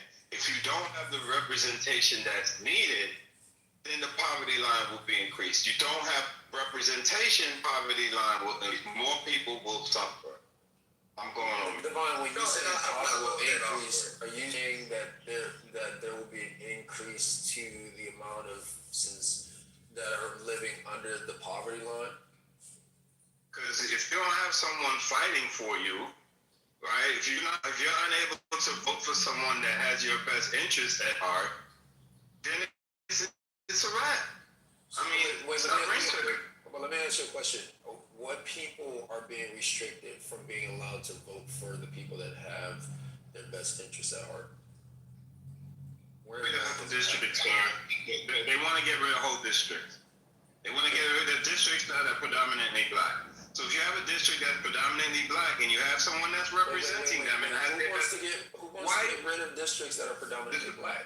I just read the states, bro. They want to redistrict Tennessee, Mississippi, Alabama, South Carolina, Louisiana, and Florida. Okay, but that's not getting rid of districts on the basis of their race. That's getting rid of districts. It's no argument we can make for this. This shit is racist. It's gerrymandering. We're seeing it. No. All the other stuff, we gotta call it a thing of thing. You want to call it a thing of thing. It's in Louisiana a few months ago. Hold on. You do understand that everywhere. You do understand that majority white communities are also getting split up as well, right? Show me that. Their districts are getting split. Well, that's what happens in both Democrat and Republican states. They split Republican. They split up majority white votings at the same time. That's not what But someone wants to go on. Yeah, but I think what people are missing is that although what you're saying. One second. He's saying, first off, it's illegal, okay, to break up districts for the purpose of racial, for the intentions of breaking up districts because of the race, right? That's illegal. But if it's a political interest involved, and they're stripping up districts on the interest of political outcomes, there's nothing illegal about that. Now, it's gerrymandering, and it sucks. But to make the argument that it's racist because it's restricting people from being able to vote for the people that best represent their interests. I haven't seen any support for that. I haven't. It literally makes their votes less valuable, bro. Literally. No, what it does is it splits up a block. It splits up a voting and makes it less potent to be able to drive that political block's political interest. But it doesn't. Black people, while they vote in a block, they are not monolithic. They vote both Republican and Democratic. They just, by and large, overwhelmingly vote Democratic. But that's a voting consideration. That is a political consideration. It's not a racist consideration, because if it was a racist consideration, then you would have to make the argument that they're doing this to only black communities and no other communities. Yeah, but what black person is voting? But what black person is voting MAGA? I think that's the thing that people. But that's a different conversation altogether. We're not having that. But hold on, TC. It actually it's not. It kind of runs synonymous to each other. The current Republican Party is not Republican. It's not conservative. It's MAGA. We don't know what MAGA is. So although you might be right, you might be standing on.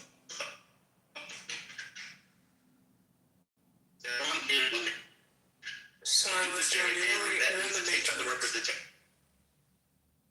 Sorry, you're just in the Matrix. So you want to try again? You want to repeat what you said?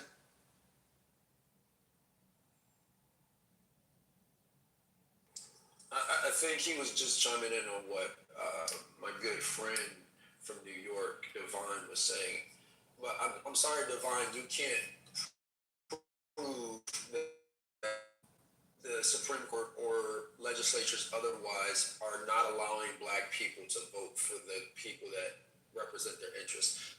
Black people can vote for whoever they want to.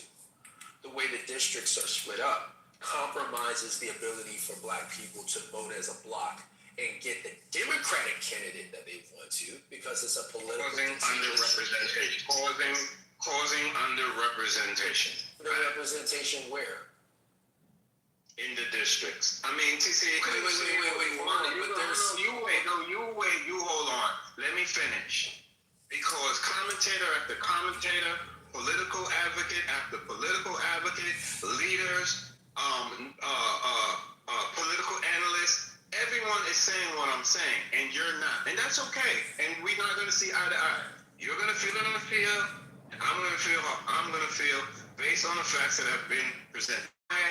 You can ask all the questions you want to try to do a gotcha moment, but I'm not playing this game today. I'm going. All right, so you're gonna have to excuse. There's no game. I mean, this is just back and forth. You're gonna have to excuse me because I'm driving. I'll get the information when I can. There is a district that was redrawn that basically ran a line down a majority black community. The Democratic candidate that was, quote, representing the interests of black people, if we're talking about representation, was a white man. The way the lines are redrawn, that representative, a black woman. So if you need the name of the congresswoman, I can get you that. Of the representative, I can get you that. But I think describing as if to say that it's going to reduce representation, that's on the basis of the voters themselves. If they're not voting for candidates, or they're not nominating candidates to represent them that are black, then they need to improve their voting numbers.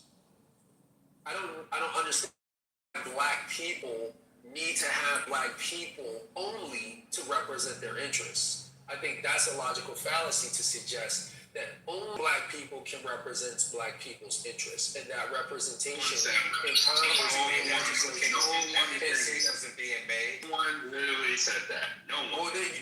What wasn't implied? Maybe I'm having amnesia, but you just say it affects representation. But nobody said that all blacks are necessarily looking for. I'm asking Javon. He's the one that said it. He said I'm not playing this game with you, bro.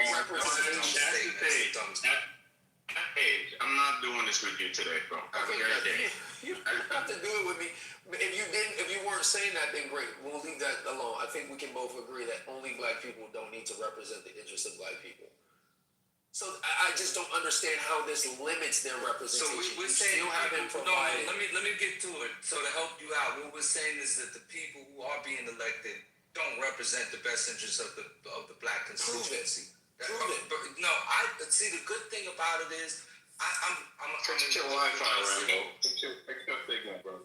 No, I mean you're just gonna make it not support it. Fix your signal, bro. Fix your signal. My signal is fine. Are you talking to Rambo? I'm talking right now. No, I'm talking to Rambo.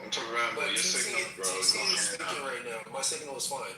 So if you're gonna say that the people that are being elected don't represent the interests of black people, you have to prove that. Bro, give him a moment to fix his signal. Hold on a second. Rambo, come back. Fix your Wi-Fi so we can hear you. Okay, how about now? Is it working? Is it still messed up?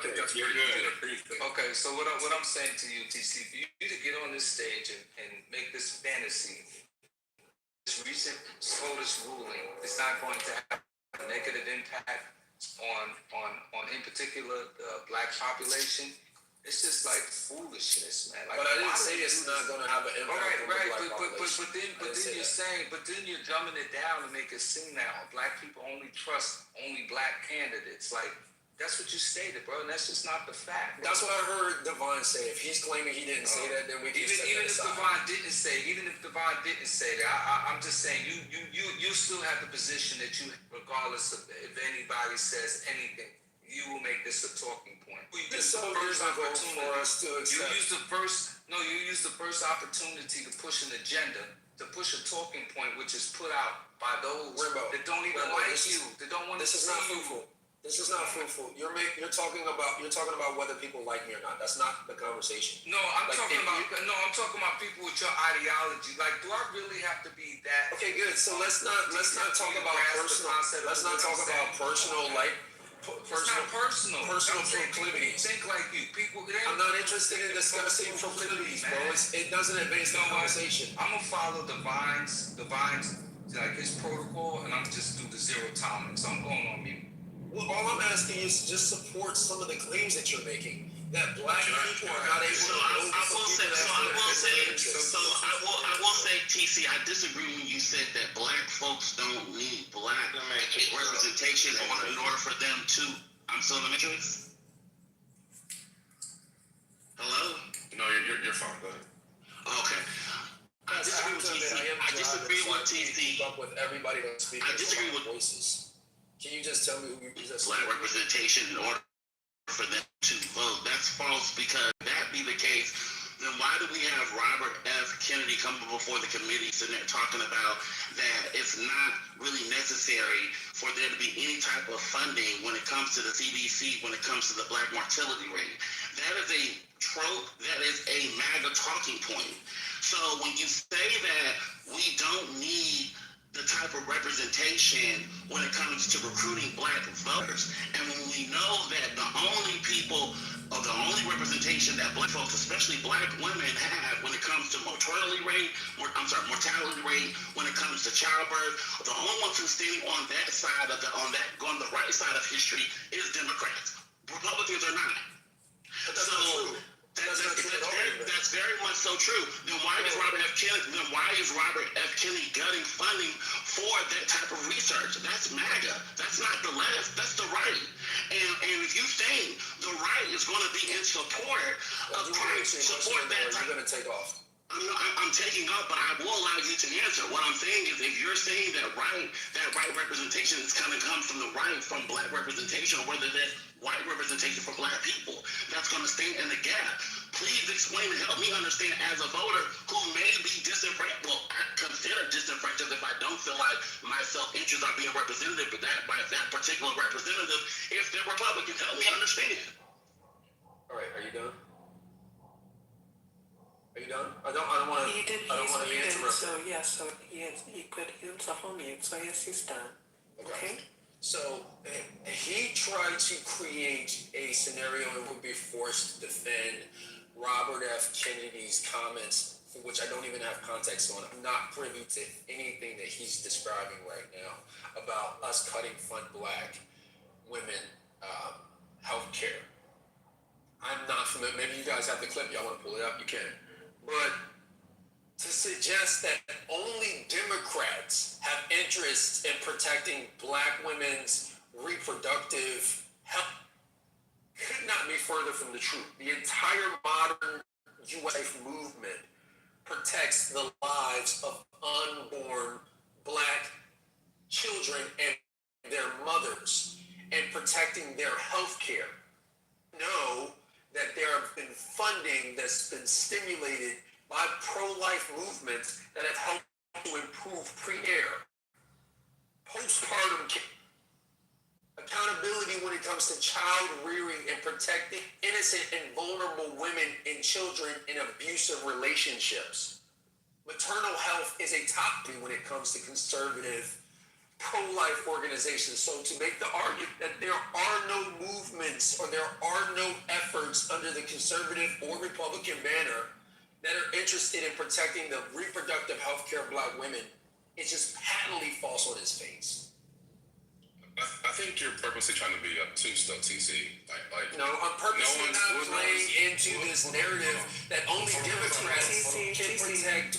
Sorry, but can you please let him finish? And if you want me to start afterwards, please. Yeah. Please So go on. you keep words like only and like all and things like that. When no one's saying these things, like no one uses words, right?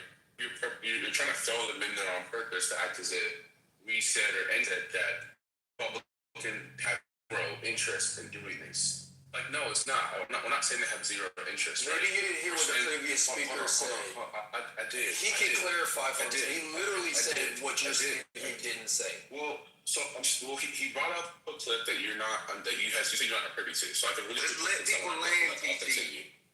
Yeah. So really quickly, I'll sum it up. Continue what I was saying. So Robert F. Kennedy was grilled by a senator talking about black female maternal health rates or female maternal mortality rates, and why he stripped funding for research for that specific issue. And he said that we are working on all female mortality rates, right? And she kept him and said, well, there is a adverse reaction to black specifically who are having some of the highest rates of female mortality. So we have to isolate this situation and find a solve for it. And he said that it's DEI. He said this is DEI, and we don't want to worry about DEI. We want to focus on the whole thing. But he said we're making progress, but we're not making progress because black women mortality rate continues to climb in this country.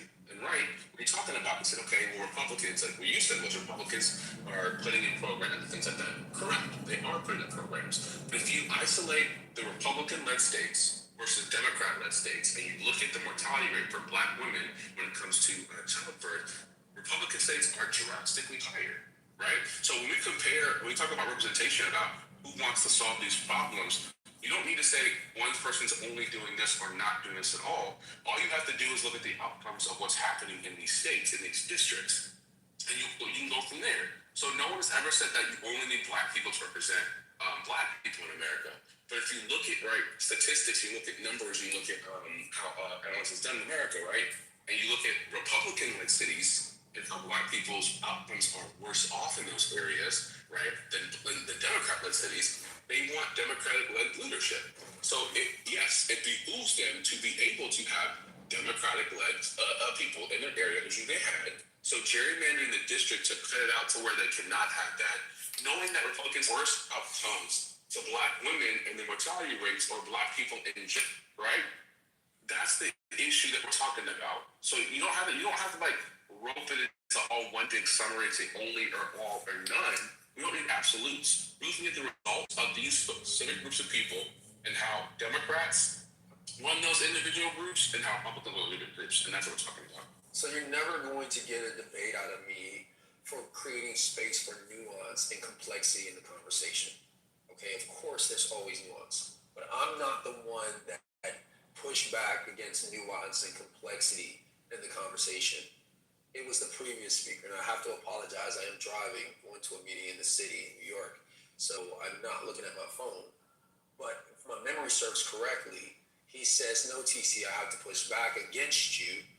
The only people that are protecting reproductive health of black women in this country is Democrats. And I gave him examples as to why that wasn't true. Now, as to your characterization of what RFK said in a Senate hearing, again, I did not hear him say what you're claiming he said. I don't have any reason to not believe you, but I certainly won't attempt to opine on that because I don't have the context. I don't have the information. Yes, well, TC, I was the one that said. If I could finish, please. Yeah, go ahead. What I will say is this, though. If your claim is, to the gentleman that I was just speaking to, if your claim is that black women are disproportionately represented in high mortality rates, childbirth mortality rates, then, again, I'm not going to speak for RFK, but the idea would be that if they're disproportionately represented, any directives towards funding any and all childbearing mortality rates for women would disproportionately benefit black women. No, incorrect. And so under that context, I would agree with RFK that if we are emphasizing mortality rates in America that black women are disproportionately represented in, they will be the disproportionate beneficiaries of that's not how it works, though, Excuse me. You asked me to finish. You asked me to let you finish. Please allow me to finish. And I'm going to land here because I don't think we need to go much further on this. Going back to the large conversation we were having about representation in the black community, it is completely and wholly irreverent is not the word, just disrespectful to black people to suggest that the Democratic Party has to defend their interests than what that only Democrats in America can deliver for black people what they need. To suggest that black people have no other options or alternatives to representing their interests outside of the Democratic Party is borderline captivity. Nobody captivity. Said that, Nobody said that. No, that is what's being said on this stage. And furthermore, I don't have to keep rehashing the same thing that I've said over and over and over again. Black people can choose who they want to vote their interests. And they believe that Democrats, excuse me. If they believe that only Democrats can vote their interests, stop repeating yourself. You want to type. Okay, why am I being lectured when I interrupt, but when everybody else interrupts, you keep interrupting and you keep repeating the same exact thing as well. Interrupting and I'm not repeating. If you just go on mute, I finish. You're repeating it again. Do you want the mic? Yes, I do. Do you want the mic? Then wait until I'm done. Well, I don't wait until I'm done. You repeat yourself 3 times. No, I didn't repeat myself 3 times. You're not listening. What you're hearing is repetition. If what you're hearing is repetition, that means your comprehensions are lacking. Because I'm saying a myriad of different things all at the same time. Black people don't need Democrats to Same thing again. I don't think you guys are interested in having a fair conversation. Because I know when I interrupt, but nobody lectures him when he interrupts. Where's Marlene? Where's any of these people that protect speech? I'll go back on mute. Because TC, I think you lose the argument when you said black folks don't need Democratic representation, or black folks don't need Democratic representation. When the gerrymandering is taking place and they're redrawing these maps and they're purposely exiling Democratic representation to say that the only representation all people need, black, white, and many alike, is Republican representation. I think that is what everybody is saying that they don't agree with.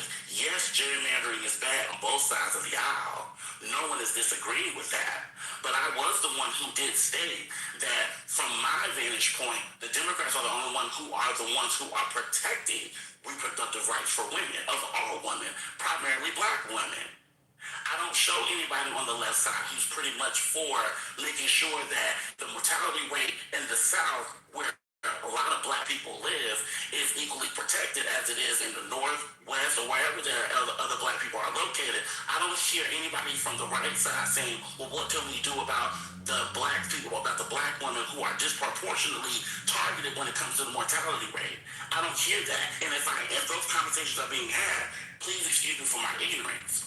But you got to admit, if you're saying that black folks don't need Democratic representation and they'll be good, they'll be fine with any type of representation, however the maps are drawn, I don't see how that's fair. It's like trying to study breast cancer and having like 5 female and 5 male patients to study breast cancer, right? Like it just makes zero sense because disproportionately we know that women are the ones who are the largest subset of individuals who get breast cancer. So like, yes, we understand men also get breast cancer, but we shouldn't focus solely on men, right? We shouldn't take we shouldn't split the equation 50-50 men versus women when it comes to studying breast cancer because it disproportionately affects women. So if we're going to study the female mortality rate, right, and disproportionately the largest set of people who are dying from childbirth, women, why would you cut funding to studying Black women's female mortality rates? It makes no sense. It's like saying you want to do the all life matter situation.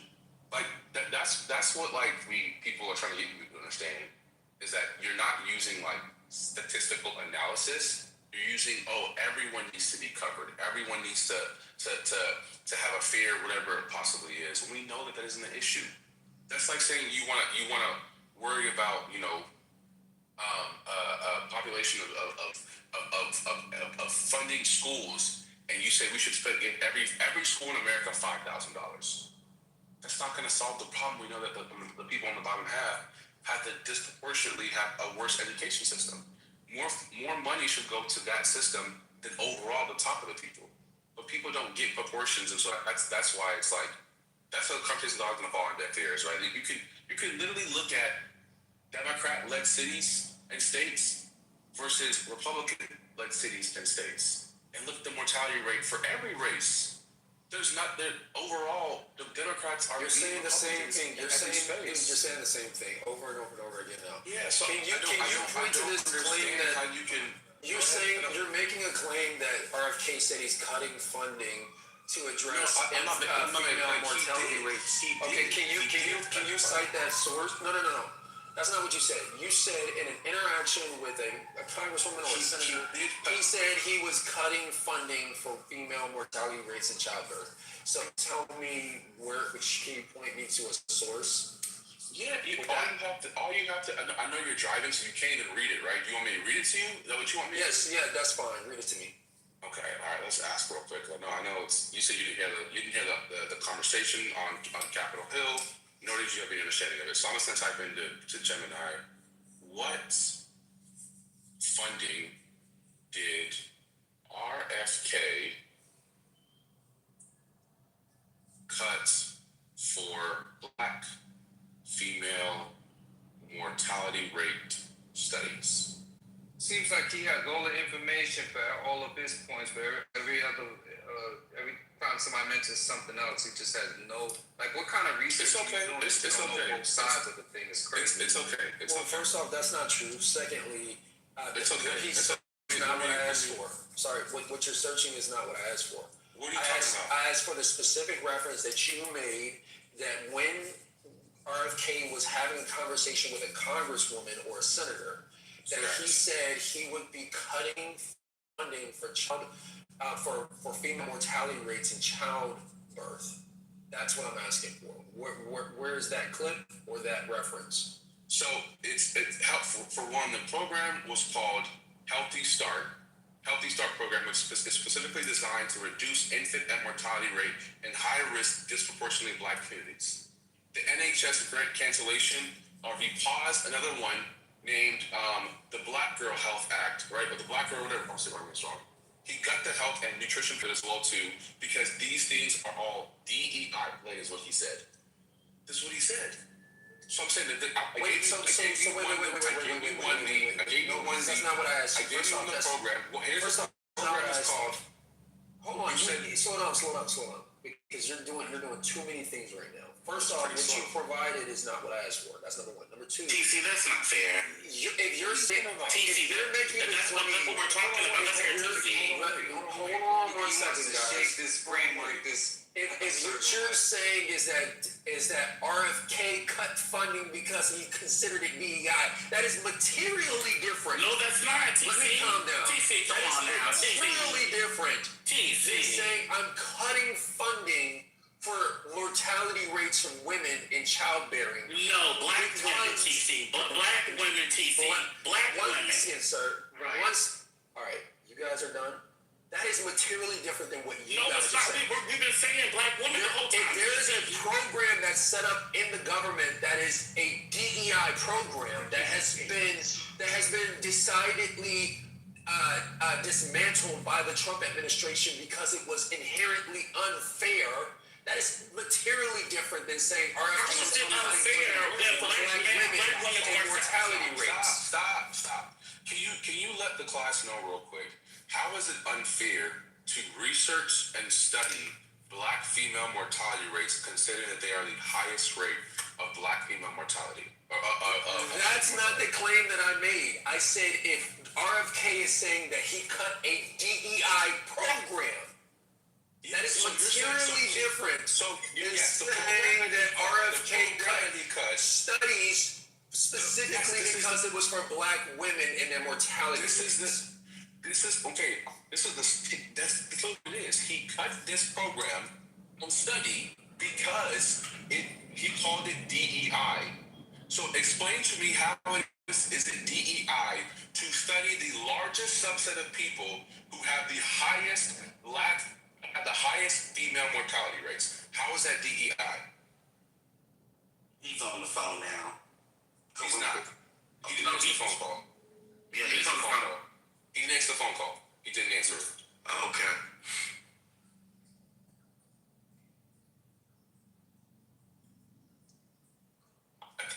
He has no answer. And he's gonna come back and try to talk past the conversation again, like he always does. It's just crazy. But then one wants to say that the right or MAGA has the best interest for mortality rate, primarily when it comes to black women. They have that representation, so there's no need to fret. There's no need to fear.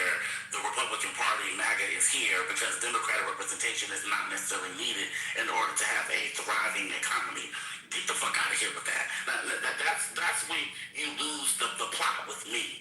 Because regardless of whether black people vote overwhelmingly Democratic or not, you still have to give that voter that opportunity to express themselves at the ballot box.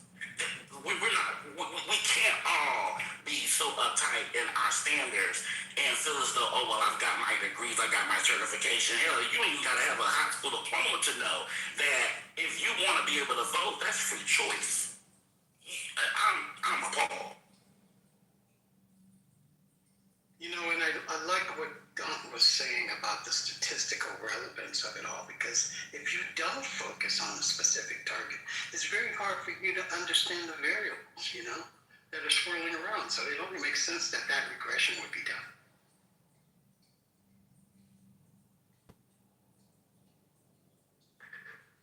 Voting on either side now means nothing.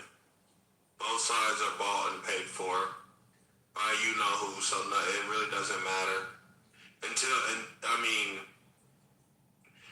I can't say what I want to say, but there needs to be a complete overhaul of the electoral system and of the people who are running for it, and of people who are able to be lobbyists of said groups, you know?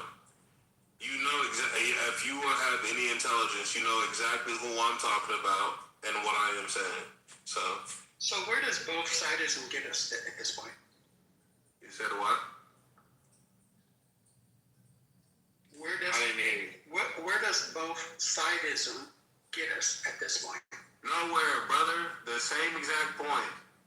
Literally nowhere. Okay, but Kate, doesn't matter. Both sides are believing that both sides are corrupt. So with what you're saying, where does that get us? Nowhere. Okay, but why? Okay, King, respectfully, why would you propose nothing and nowhere if there's no solution to what you, in regards to what the proposal made? That doesn't matter which side you vote on. How are you improving or helping the situation by saying that? Let me ask you. I'm telling you, there's nothing we can do. I don't understand. You expect me to have an answer? There is no answer. You made the proposal, so therefore you would have to have an alternative. No. I just. The only answer is to overhaul the system. But how do you overhaul the system without voting? What is your proposal? If you say don't vote, what is the alternative to change government, which is done by voting? You think to change the government is done by voting? Well, then again, educate us all as to what the alternative is. I've been asking this now 3 times. Violence. Well, that makes sense. That's like You overhaul the system by putting intelligent young black lawyers in place. And so you guys don't have a lot. Wait. Every time we try to do that, they kill us. And you're very smart and intelligent. Gentlemen, Excuse me. Black lawyers in place. I know everybody wants to say excuse me when they hear my voice. Just a moment. When you hear my voice, you want to say just a moment. I said just a moment. Please don't overtalk each other, one at a time. Black Tonto, if you would like to make a submission, then King respond. Thank you. All right, thank you. I appreciate it. What I'm saying is, when you put young, intelligent black lawyers in place, we take over stuff.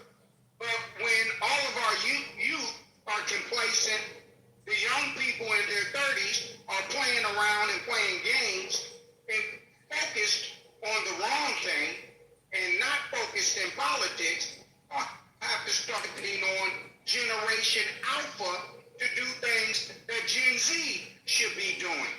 We need Gen Z active. We need Gen Z running for legislative areas and running for government positions. But because you're not doing that, you're sitting on the sidelines in Clubhouse crying about why things are the way they are. Get out there and get active. I like it. All right. In response to what you're saying, first of all, I'm never on Clubhouse. I could care less. I'm rich. I have maids. Secondly, since you said about lawyers, right? You know about Tennessee, the black brother in Tennessee, in which they just carved up the most democratic black place in Tennessee, so that they split apart his district and made everybody I forgot. I don't literally know how it works, but Dustin Pearson from Memphis, Tennessee is what you're talking about. Yes, no, exactly. So what the hell are you complaining about if you're rich? I'm not complaining about anything. I can care less. Complain about anything. Don't interrupt me, brother. Did I interrupt you? Please don't interrupt, okay? I could care less about anything that you're talking about. I am literally going to move out of the United States anyway. I genuinely could care less. But I'm telling you that people like me who went to jail for literally fighting the police on behalf of us and the rest of us could care less.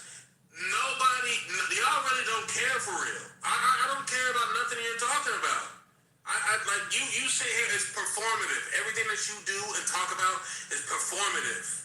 Like when some of us show up for the rest of us and go to jail for all of us, nobody cares. Nobody cares. Everything that you're going to become lawyers, it doesn't matter.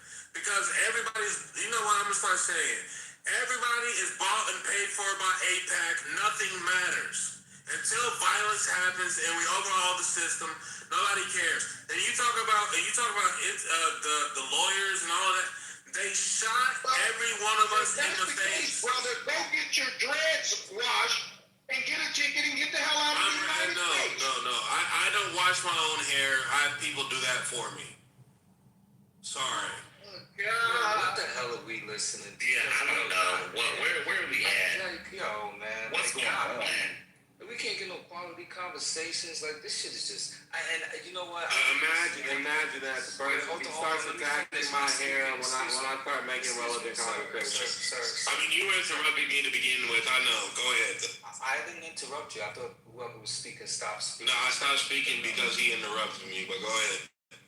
Okay, right. So I didn't interrupt you. But the point is this, man.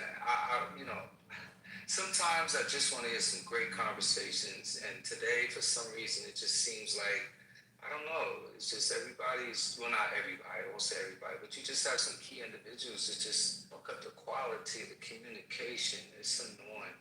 So, I'm going back. Yeah, I mean, some people are threatened by actual intelligence. You know, some people talk. Well, you just said something about your dreads, and you don't. I'm sorry. I don't wash my own hair. I don't. But the point is, he was just saying wash them. But you had to emphasize that you. Wait. So he can attack me saying that my hair is dirty, and I said I don't wash my own. That's the problem for you. The emphasis. You should have responded to that versus letting everybody you don't do it yourself to a I don't. I don't. All right, bro. You know what? That bothers you? That bothers you? I don't wash my own hair? No, that doesn't bother me. The quality of conversation bothers me. I could care less about anything. You think that. Wait, hold on. So you think that you overemphasize that the words that you saying that I care about what you say? It doesn't matter. Like I said, I don't wash my own hair. People do that for me. What is wrong with y'all? This is why I don't be on Clubhouse. Y'all, it's a bunch of simpletons that hyperbole their vernacular. It makes me sick. All of you make me sick. Don't leave us here by ourselves. We need you. We need your insight so much. We need you. Why don't you just mute up and let the other brothers who really care about the country keep talking? Because the reality of it is... When's the last time you went to jail for black people? Hey, brother, you can just Google me. My shit is filed and documented. What's your name? As far as What's your name? I'm Jamal Hunter. Is this for real? With an A in the middle. People, we don't Jamal Hunter. What's going on? Right. So you can Google me. My shit is documented and filed. Okay. Go to jail to prove but the reality of it is, here's the reality of it. We need young people to get involved. We need young people to get off the sideline. We need our young, intelligent people to be intent. We need them also in policing. We also need them in military. We also need them in security. And we definitely need them in government. Because this is ours for the taking. These white people are imploding right in front of your face. And what we need to be able to do is step up and take over. We don't have enough children. We don't have enough real operable families. So we got to start focusing on things and get the work done. You're not only going to get this if you get it done. I'll end there. I can agree with that. Those points I can agree with. But like I said, America is new Babylon. It's cooked, brother. The only thing we can do is leave. I'm trying. There's no way. Every single time that we anything of remote intelligence, like the Black Panther Party, like they kill all of us. Dr. Martin Luther King. They kill us, bro. If you speak, bro, they kill the white people, Charlie. Yeah, what's this doom and gloom talk today, man? What's going on here? Bro, it's not doom and gloom. It's real. Brother, come on, brother. You said we cooked. You want false. It's always the old niggas to say we cooked. You need to get rich and leave. You need to get rich and leave. Just say you're cooked. Just say you're cooked and depleted. Y'all are, hey, brother. I travel the world. Just say you're cooked. I know it. And you know what that's called? That's called you got okaphobia. You fear home. You fear where you're from. Wait, what is that called? That's called okaphobia. Yeah, it's called okaphobia. You're an okaphobe. That's fire. I never even heard. Yeah, it's the person that fears home, right? Fears their house. Fears their nation. They rather uplift foreign cultures. That's what you are. No, I don't uplift foreign culture. I could care less about it. No, that's not. Bro. No. I mean, I mess with us more than I mess with anybody on the planet.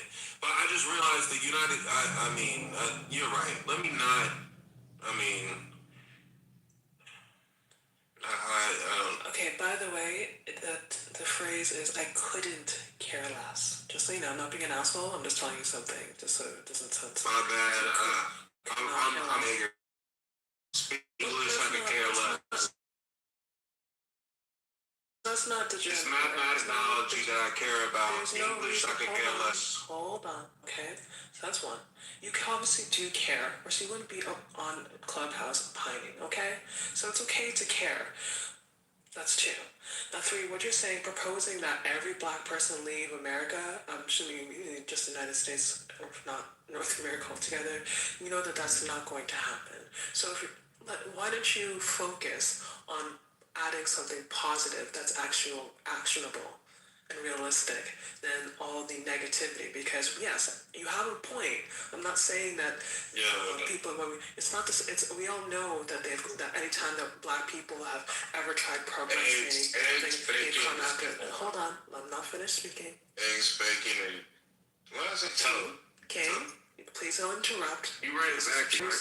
Please show yourself that you can actually carry yourself with dignity, okay? And do not interrupt, kindly. I wasn't talking to you.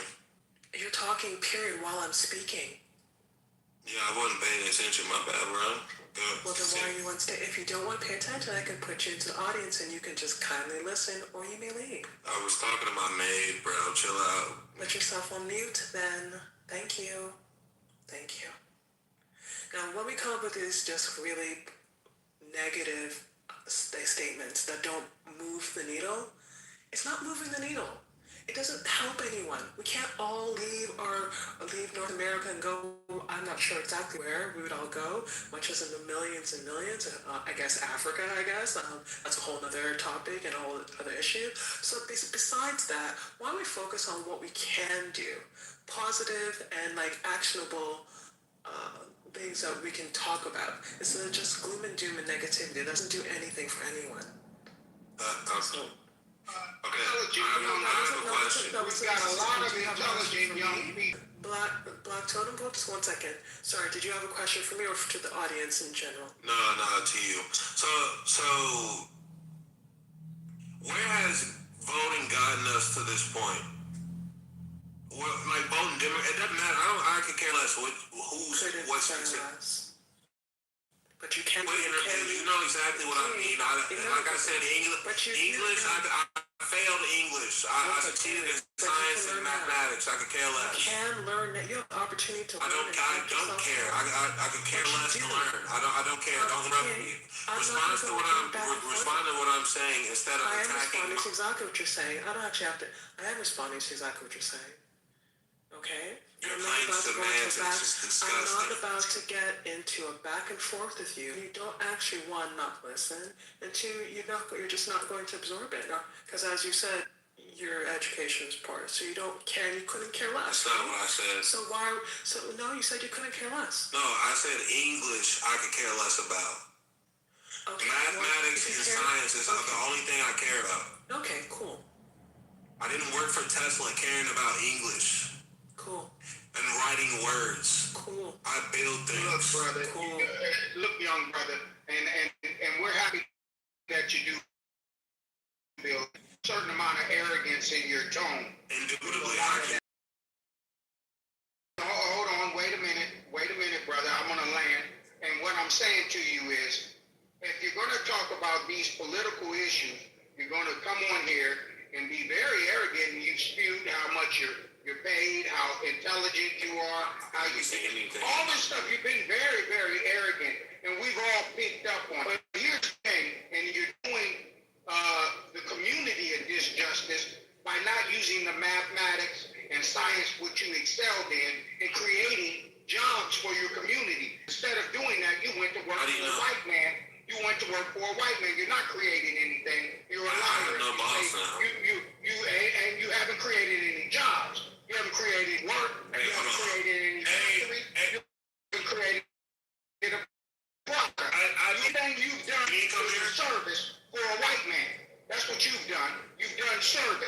You've taken your education. Where are you from? Hold on, excuse me. You're from where? Excuse me. And just because you can get a Nigerian to wipe down counters doesn't mean you're doing anything for the community. I know, brother. What do you are an arrogant son of a bitch. And not only are you an arrogant son of a bitch, you are an ignorant son of a bitch. And not only are you an ignorant son of a bitch, you're a shiftless motherfucker. Okay, come on. Let's stop the personal attacks and Jamal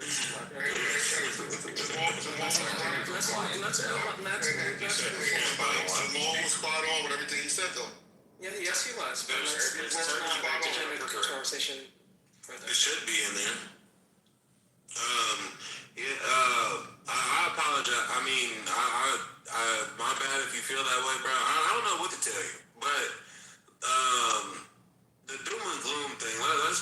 the topic, the doom and gloom thing, I just came to the consensus that it is impossible to change the United States. Or you say North America, Canada, like to me, all of this is the same.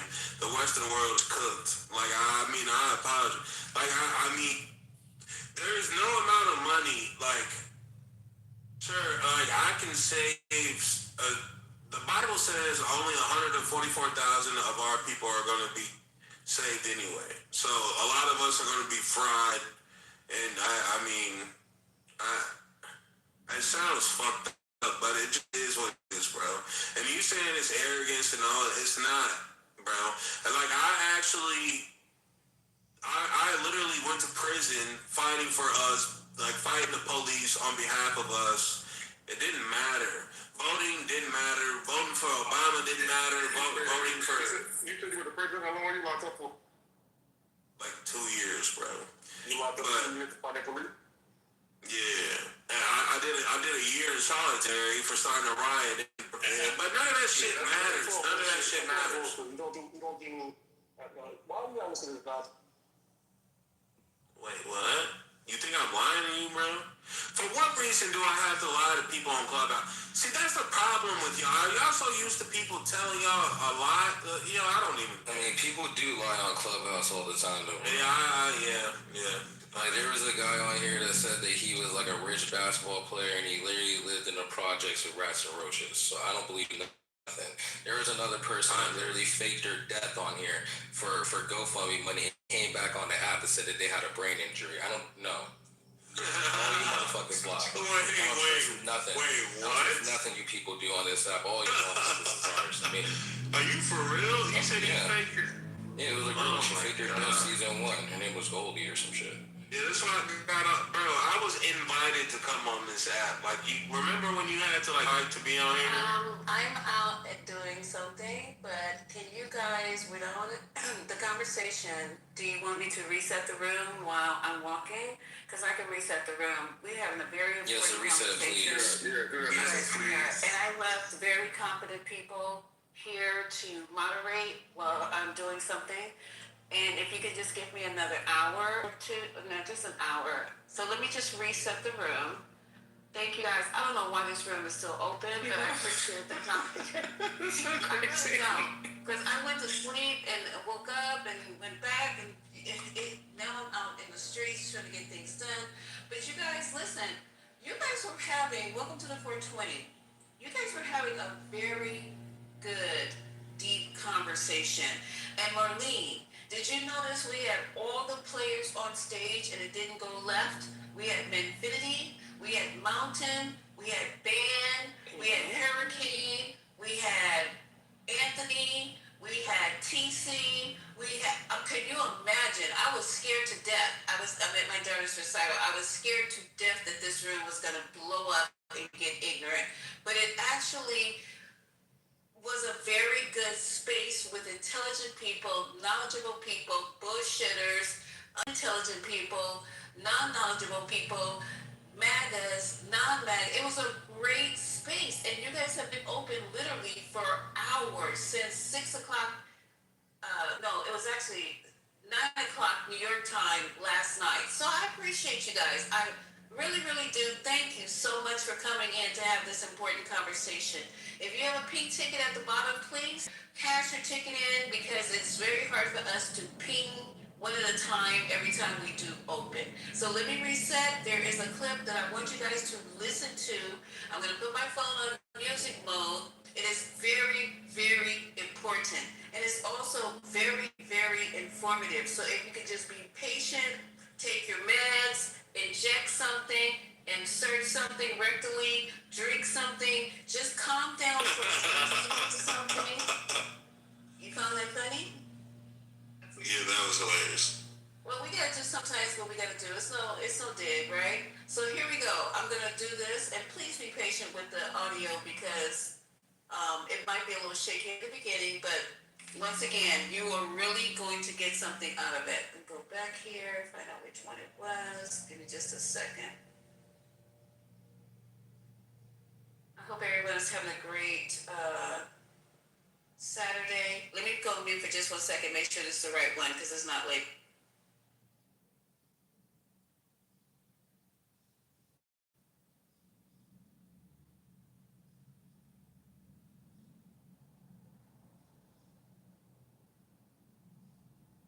And a shout out to everyone that stayed throughout the night and is still here this morning.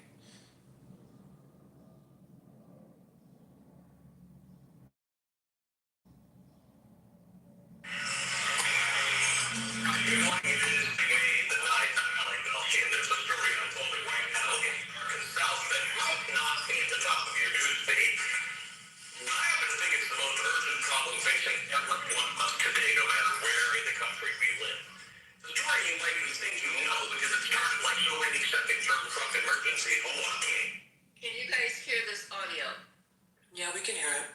Okay, thank you. So I'll be playing this, and it's just listen, guys. I promise, it's very informative. Like a shameless power grab by a wannabe dictator facing the electoral consequences of his deeply unpopular regime. But two major developments in recent days have turned this cynical Trumpian scheme into a real-time deconstruction of our multiracial democracy. What we're witnessing as a result is the dawn of a new Jim Crow era, one that uses the same tradition strategy of leveraging bad-faith pretense and dirty tricks to rob American citizens of their voting rights or of the weight and value of their vote.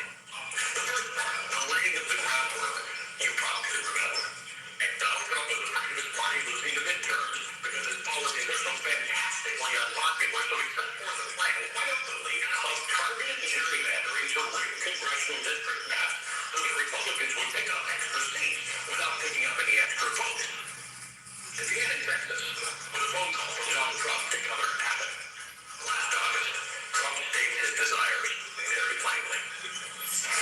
We have an opportunity in Texas to pick up 5 seats. We have a really good governor, and we have good people in Texas. And I want Texas. I get the highest vote in the history of Texas.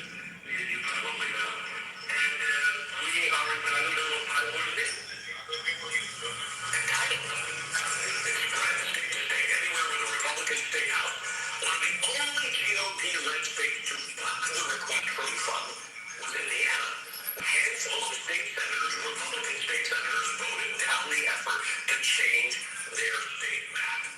Trump was quick to target them for retribution. In fact, this past Tuesday, in the Republican primaries in Indiana, 6 of 8 Republican state senators who opposed Donald Trump's redistricting effort were voted out by the MAGA base and replaced by Trump endorsed candidates.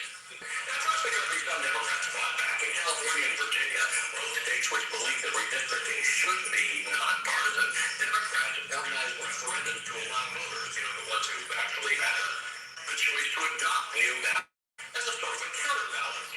So for a while, it was a fight. But then 2 rulings from different courts changed everything. First, the U.S. Supreme Court effectively tore down the last real remaining pillar of the Voting Rights Act last week, erasing protections that were designed to preserve the voting power of black communities. That cleared the way for southern states to redraw districts in ways that will unquestionably dilute black voting rights, eliminate black majority districts, and roll back black representation in Congress. And they rushed to do exactly that. Louisiana, Tennessee, Mississippi, Alabama, and South Carolina all began the process for implementing new maps. On Thursday, Tennessee's governor signed into law a congressional map that will privacy that these two maps look the same. Look at the one on the left, look at the bottom left there, the little blue thing, and look at the one on the right. This new congressional map eliminates the only majority black district in the entire state, which is the Democratic Held district surrounding Memphis. You can see how they did it on this map. They took the 9th congressional district, which included Memphis and its surrounding area, and split it into 3 different districts. In gerrymandering speech, that's what's known as cracking. You concentrate population voters, and you crack the block into districts, diluting the voting power of that group. Every eligible voter in Memphis will get to vote this November, but their vote less by design. Yesterday, the legislative committee met in Louisiana to discuss a new map to eliminate one of 2 majority black districts in that state. Louisiana is 1/3 black, and under the new map that erases a black majority district, the state will have 1/6 black majority congressional districts. Mind you, 40,000 people have already voted in the state's primary, which has now been suspended. Alabama Republicans are attempting to fast-track a new targeting 2 common congressional districts. Over a quarter of Alabama's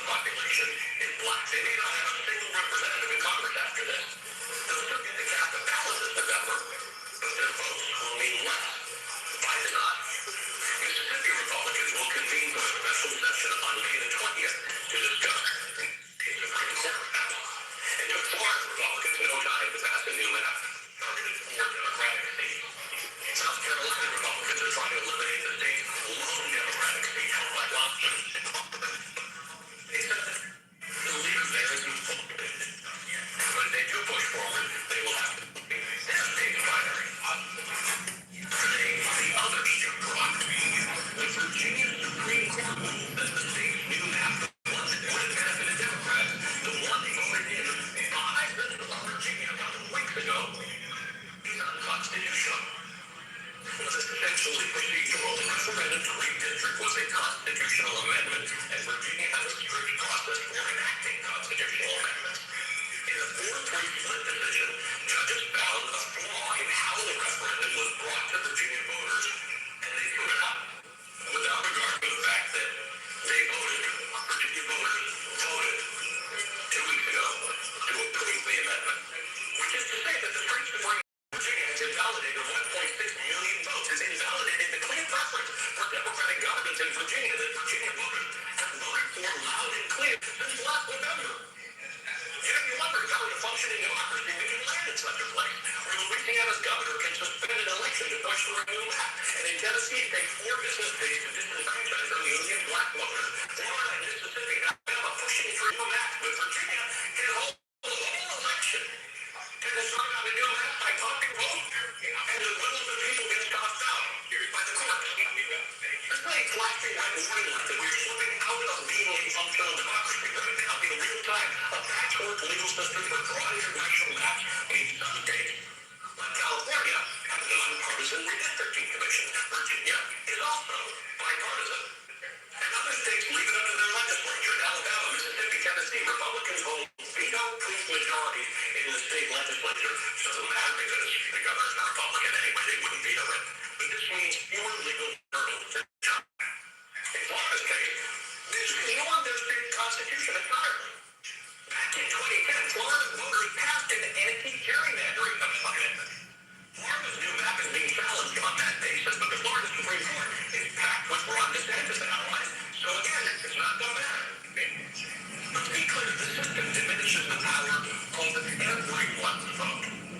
You may not live in Louisiana or Tennessee or Alabama or Mississippi. We are living in a system where everyone's vote doesn't carry the same weight. It means your vote is diluted too. It doesn't matter how hard you vote Democrat in California or New York. If the system is rigged in half a dozen southern states, that is where democracy is defeated. In the abstraction, in the corrupting little power grabs and screams, democracy is not defeated because somebody stands up and says democracy ends up. Okay, I'm gonna end it there. It's a little bit more, but this is what we're talking about, and I hope you guys are understanding. This is not a joke. This is not a game. This is not funny, and it's nothing to play with. We're going backwards. All that stuff that happened with our grandfathers, great-grandfathers, great-great-grandfathers, all the things that they went through is just being wiped away. The marches, the sit-ins, the not walking to work and not to the taking the bus, hangings, decapitations, dragging, all that we went through. I know a lot of people don't care. I know our younger people don't know, and they're like, "Oh, that was then. This is now." But then it's coming to be now, right? So I thought about this and been thinking about this, and I said, you know what? I'm not gonna stress out because maybe this is our reset. Because we've gotten to the point now where, oh, it's the 2 wings of the same bird. Why should I vote? I'm doing the couch vote. I'm doing the couch petition.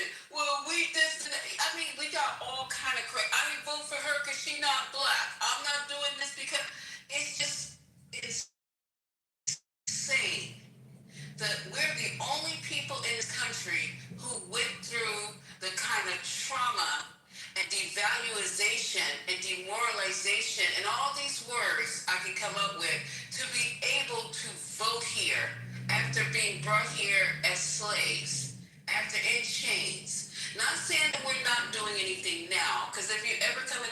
2020, you know that I will always say we're doing in everything from A to Z, from astronauts to zoologists. We got it. We're excelling in it. We're represented.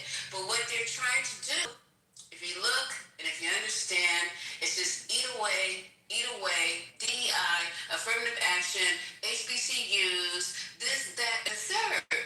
Why is it always us? Why are you so heavily focused on what's going on with Black people? It's just crazy. So if y'all want to play around and y'all want to make this a game and y'all want to go, well, it doesn't really apply to me. You rich people, ask what happens when your money don't mean nothing before your skin color.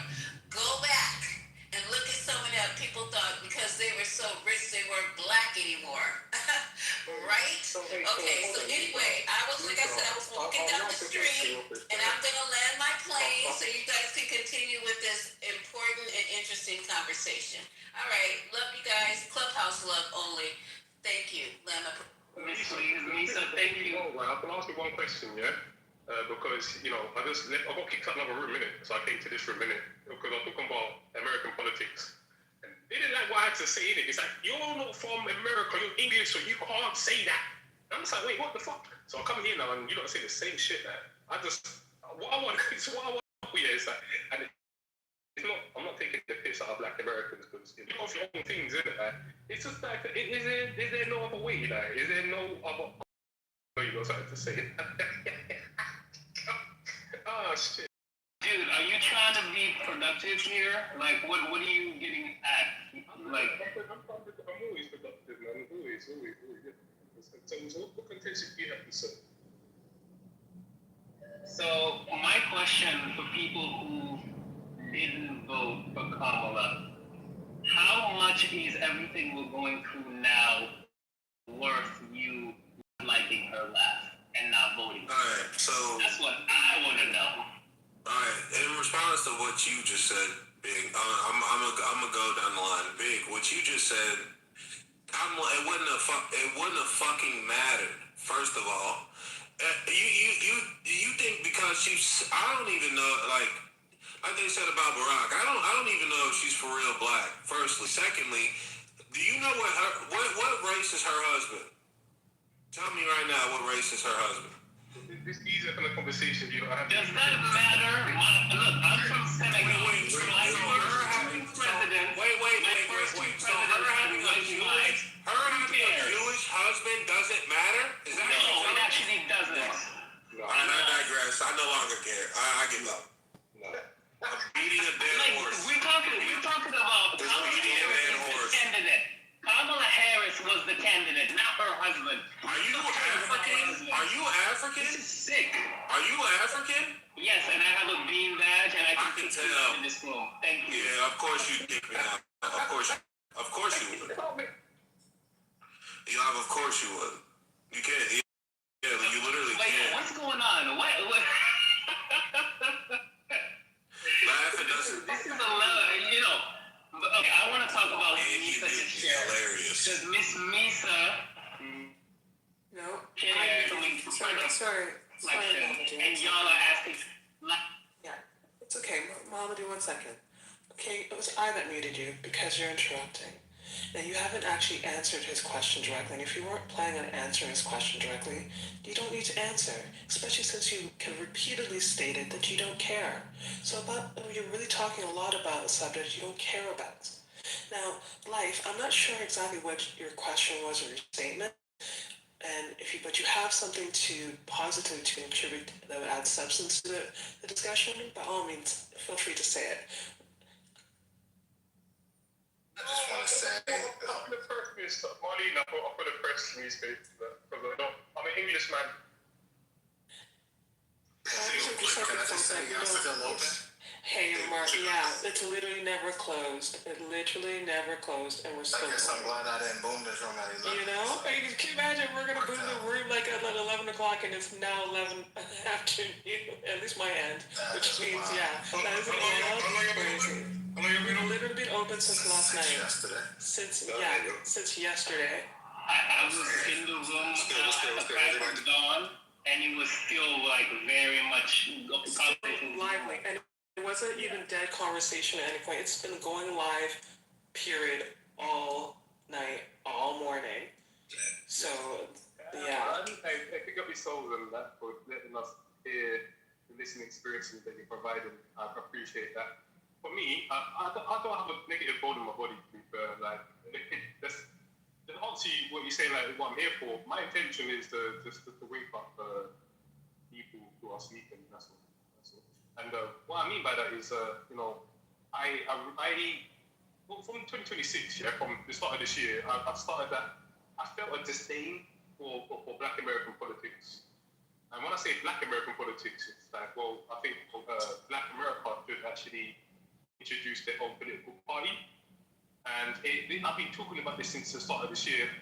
And it's not like it's not going to happen in Clubhouse. It's just to introduce that to your awareness, you know. And for me, even yesterday, the reason why I come on Clubhouse, we're back right now, is because in England, yeah, you have these old white people creating a new political party to get rid of immigrants, yeah. I'm just like, what the fuck? And I'll even get into it, yeah, because what I've realized, yeah, like I said in the other room, but we'll keep telling the people angry about this, yeah, is the parallel between old white Englishmen, okay, in our top metropolitan areas, yeah, and centralized inner city Black Americans. They have the same psychology, and I'm making this parallel here because there's so many references. Like, it's not located to the people in lower social demographics. It's more allocated to Black Americans who have who, let's say middle class. Yeah, let's just say that. Yeah, and I don't. The reason why I don't, and it's not negative. Yes, I'm sorry that I don't mean to be negative, but I just don't like American politics personally. I hate them. And that's a strong word for me to utilize because I'm a positive person. I don't have one hateful bone in my body at all. I just don't like American politics. I think it galvanizes the people in the wrong way, and for people to have two choices, yeah, between Republican and Democrat, and integrating middle class Black Americans into Republican. I didn't even study politics, but I just, listen, man. So who here in this room actually? Let's say this, yeah. Let's do this. Who here in this room is a Republican? I mean, to be honest, I was like, I vote the very first time, but I did it for the tax breaks, bro. I'm not even like the very first time, like. When I first gained wealth, the very first time I did vote Republican. You get what I'm saying? What election? But I am not an idiot to the point to where, like, I can't watch something blow up and go down with the ship. Hold on. Hey, stop, bro. ID. Yeah, stop that. I'm not an idiot to the point to where I can watch something blow up and I'm gonna go down with the shit for the wrong cause. You get what I'm saying? For us, I'll gladly blow myself up, but not for some idiotic reason. So I will say I did vote Republican. Life, I want to ask you a question. Did you vote Republican or did you vote for Trump? Because those are two different things. Republican. I did. Did you not? I did it specifically for the tax breaks, bro. Yeah, once you make over 150,000, got it. Life, I want to ask you a question when you're done. Nah, I couldn't hear you. Life, I want to ask you a question. Hey, Dad, let me ask him something. Let me get it up, bro. So, let me ask you a question. So, how do you feel, right? You check off, what? How do you feel, right, based off you just stated? What is a lot of similarities between America and England, British politics? Yep, that was my question. I don't see the major difference, and you said that you don't like American politics. So what is not similar to you? Because it's very similar to me. So what isn't it similar? How do you feel it's not similar to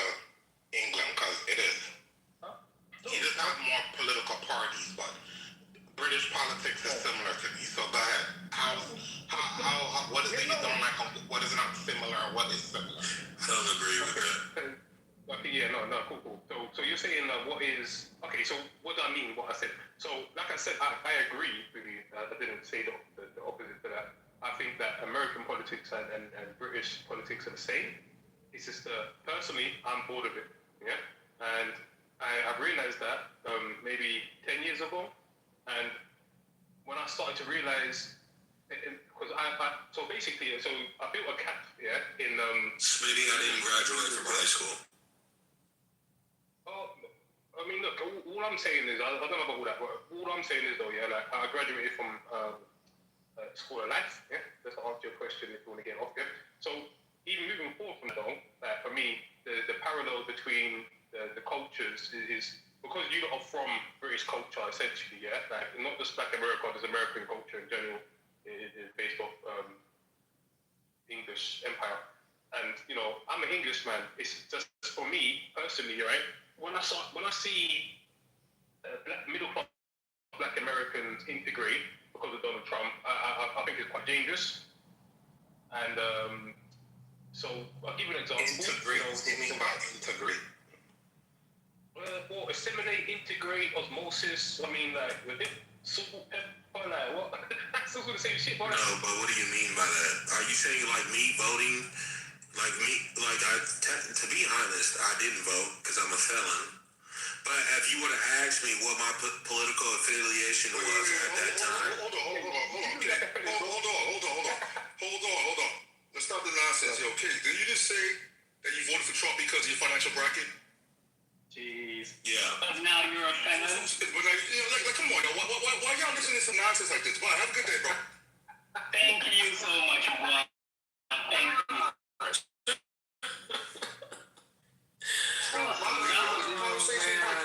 Just zero toughness. But people still haven't answered my question. Those of you who voted for zero toughness on a serious issue. You know what I'm saying? Like yeah, I hear you, man. That was wild. What was it about her laugh that made y'all now want to vote for her? That's what I'm trying to understand, given what we're living through now. Like, those of us with money are struggling right now. Why do y'all find it hard to believe that he was a Republican? Go ahead. Life, hold on. Go ahead, Reverend.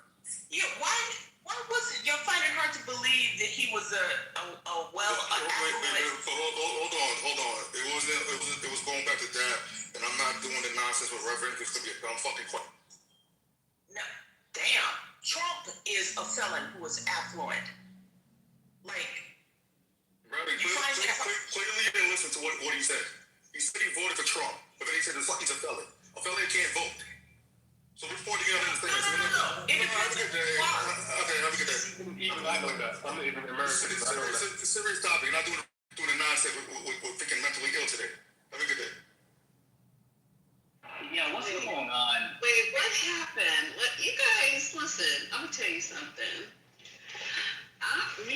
Me and my girl over there, Marlene, this has been all day. Wait, Marlene, all night, all day. See? And y'all ain't been here. So don't, me and Marlene had this going, didn't we, Marlene? We had it under control. Tag teaming the stuff out of it. And my girl held it down on the night shift. She did. Yes, she did. I was there. Yeah. So don't come in here and mess it up for all of us because she's not getting paid. She needed her beauty sleep. She devoted her time to this room for me. And I really appreciate that. This is the real kind of love I'm talking about. She went without sleep for me. So don't come in here and mess all this up. Now, it's going to be a goofy-ass day because I'm usually not open. Right, guys? We're not open on Saturdays. We're not open on the weekends. And so this is way too wilder because we're just like... right? So we're willing to donate the time. My bad. I was getting a haircut. I thought y'all was touching on Oh, my God. And he's back. Conversation. Oh, my God. He's back. No, I did not. I didn't know. Okay. Be quiet, Daniel. We got this. Get your hair done. We got this. You know we love so you. I didn't even honestly, I was just like, yes, my man Haitians here. Because, you know, if you know years with cutting, he'll cut you quickly. You know, wake it up. All right, Emmanuel, get your hair done before he gets you a bald spot or some shit like that and mess up your line. So anyway, today is the day we're being very lenient in what we're doing because we have a lot of people who've never been in this room before. I appreciate you guys for coming and spending your Saturday with us. And we'll go as long as the conversation allows us to go. After it, because politically correct is usually taking this spot. I don't want them to think that we're taking their time. So this room is going to go as long as you guys allow it to. And then after that, poof, me and Marlene got facials and pedicures and manicures and back massages and shit to get. So come on, y'all. Let's have some actually exactly the problem. It's been going literally all night, all morning, steadily, and so there's been no lulling conversation, which is why this is overlapped with the correct. Yeah, and I will say, we could still listen to the replays because that Marlene tonight was kind of insane, wasn't it? No, there's some replays. At some point, but there's no replays, y'all. This shuts off after 12 hours. Replays are yeah, 12 hours for sure. So what happened at lunch yesterday? Anything, or was it still? Oh, let me just tell Mario real quick, and I go back on mute because I'm getting ready to go into a very loud part of New York. I'm almost on 52nd. Okay, guess Bam was in here, TC in here, Hurricane in here, Anthony in here, Infinity in here, Cass. I don't know what happened to Cass. He got kicked out early on. And then who else? Divine's been in here. Patty's been in here. T.I.'s been in here. Mimi's been in here. RJ's been in here. I mean, Lord Jesus, and nothing happened. It was a wasn't it for me? I was scared to death. For the most part, I mean, I usually have like some really crazy, so just call and just scream or make sex sounds. That was refreshing. So there was no freaks. It was like when it got heated. I mean, there were a couple crashes. You weren't. Totem Pole came in here. You've got that together. All at the same time. You guys don't understand. That is almost never gonna happen again. You know, King. I basically never know this. Honestly, this room has not closed since we opened. So no, I barely slept, and I've just been here. So give us some grace, right? Give us some grace, you guys. All right, love to you guys. And what's really bothering me, the more we talk about this, Marlene, the more I see we're in trouble as a community. These people are not playing with us. And I know we can vote Republican, but listen, I'm not voting Republican if I'm voting for shit that's going against me. Why would I go just because my whole, like that one senator said, this is a conservative state. Wait, but listen, what are you voting for that's voting against you? You gotta break that down. Okay, all right. Having a program set aside for people who need that type of intervention. Let's just say. Sorry, hold on. You can kick me after I'm done, but if TC, if you ever apologize to Deborah, you out too, homie. No, bro, I don't apologize for anybody. Okay. All right. Okay. Oh my God! What just fucking happened? Whoa! What? Again? No, that's crazy. No, he called me a bitch. He didn't call her a bitch at the time. But he didn't want to apologize, so it's all good. You know anything. Wait, hold on for a second, you guys. Let me comment on that. TC said that he was going to apologize. Now, what had just transpired that made him want to...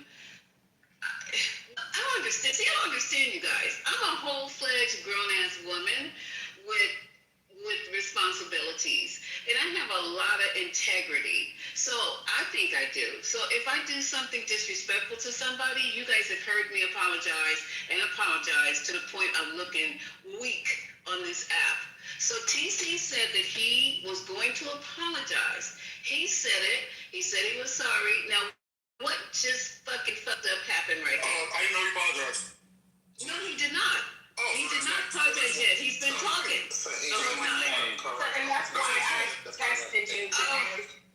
That's why I texted you to ask if you could be in the room. The first thing he should have fucking said was that. Okay, so I don't know why he didn't say the first thing that came out of his mouth. Once again, I've been gone for 2 hours doing what I need to do, and we got moderators on the stage who was handling the room very nicely. So I think Marlene would have stopped it at some point if she needed to hear him or he needed to speak up and say his intentions were to apologize. So I think whatever happened just now, I'm not sure why it turned out to be negative. But anyway, we're going to let that go. He's out of the room. I'm sure he's going to either call me or back channel me or some kind of communication. But you're right. Your number, Lisa. Okay, go ahead. Why would you ask me that? Because you just on the stage. You just said. Okay, so when I say call me, it can mean a lot of things. But my personal number, I've done business with this person. So I don't need to tell you guys all that. I really don't. But I shouldn't have even said it because I know where I am. I'm in the fly trap of vocabulary. If you say something on this app, a warning to everybody who's new and don't know this app really well, be very careful what you say because you think you're talking in a flowing conversation with people around you who you can trust. That is not it at all. Just be very careful how you use your words on this app. That's from me to you. So anyway, oh God, where are we, Marlene? Take over, Marlene. Now I gotta go in here. I gotta go into the babe before they close. Go ahead, babe. You got it. Y'all got it. Okay. All of y'all. Does anyone else have want to continue the conversation in regards to the clip that Lisa just played, or the conversation in general? I'm assuming that no one's going to answer my question, so I won't bother asking it again. Why don't you ask it again? Just because there was been a bit of a detour in the conversation. That's true. Yeah, I just want those of you who refuse to vote for Kamala Harris because of her laugh. Like, how are you feeling now with everything that's going on? Was it a strong enough? Who did not vote for her? I'm just asking a question. I'm just asking a question. I don't know anybody. I think people troll when they say stupid shit. If you take someone's laugh and that's your reason for not voting for them, then you are an underwater basket weaver who needs to be, on the bottom of the ocean, the deepest ocean on planet. People who didn't vote for them is because of the failures of that administration that they cared about, things that they were looking to see. And if more people said that they did not, let me touch Titty's last side. If more people said that they weren't happy, than people who said they're happy, then that person's going to get voted out. That's same with the Republicans. They're going to get voted out based on people not satisfied with their performance. And we're going to see that when the Democrats take over. We're going to see that when the Republicans take over. Again. Local, state, federal, people are going to get voted out if they have a good challenger and have a good message, excuse me. So. Does that make sense? Where did Big M go? Oh. Big M? That actually is not a problem. All right, well, thank you for sharing that. I just didn't like, I did not like I think they were just too late. They were, what they call it? What's they saying? $1 short. Whatever that saying is. When it came to the border, they waited a day late, to $1 short. Day late, $1 short. Thank you.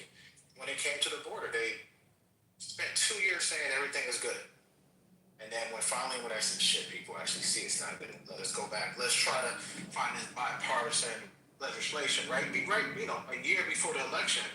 By that time, there was already people flooded in the streets of big cities because of what Texas and Florida did. So. But can I also please reiterate when that guy on that clip, and we're going to keep playing that clip about the entirety of it next time we open up the 420, because there's more. Hakeem Jeffries comes on and talks about this new Jim Crow movement. But how do you guys feel about an actual representative that these people voted in the state of, I think he was in Tennessee, saying that this is a Republican state? So we're doing Republican values, and everybody should be fucking Republican who represents the people of this state. How do you guys feel about that? Because everybody in there in Tennessee is not Republican, and there are white people there who are not Republican. But he literally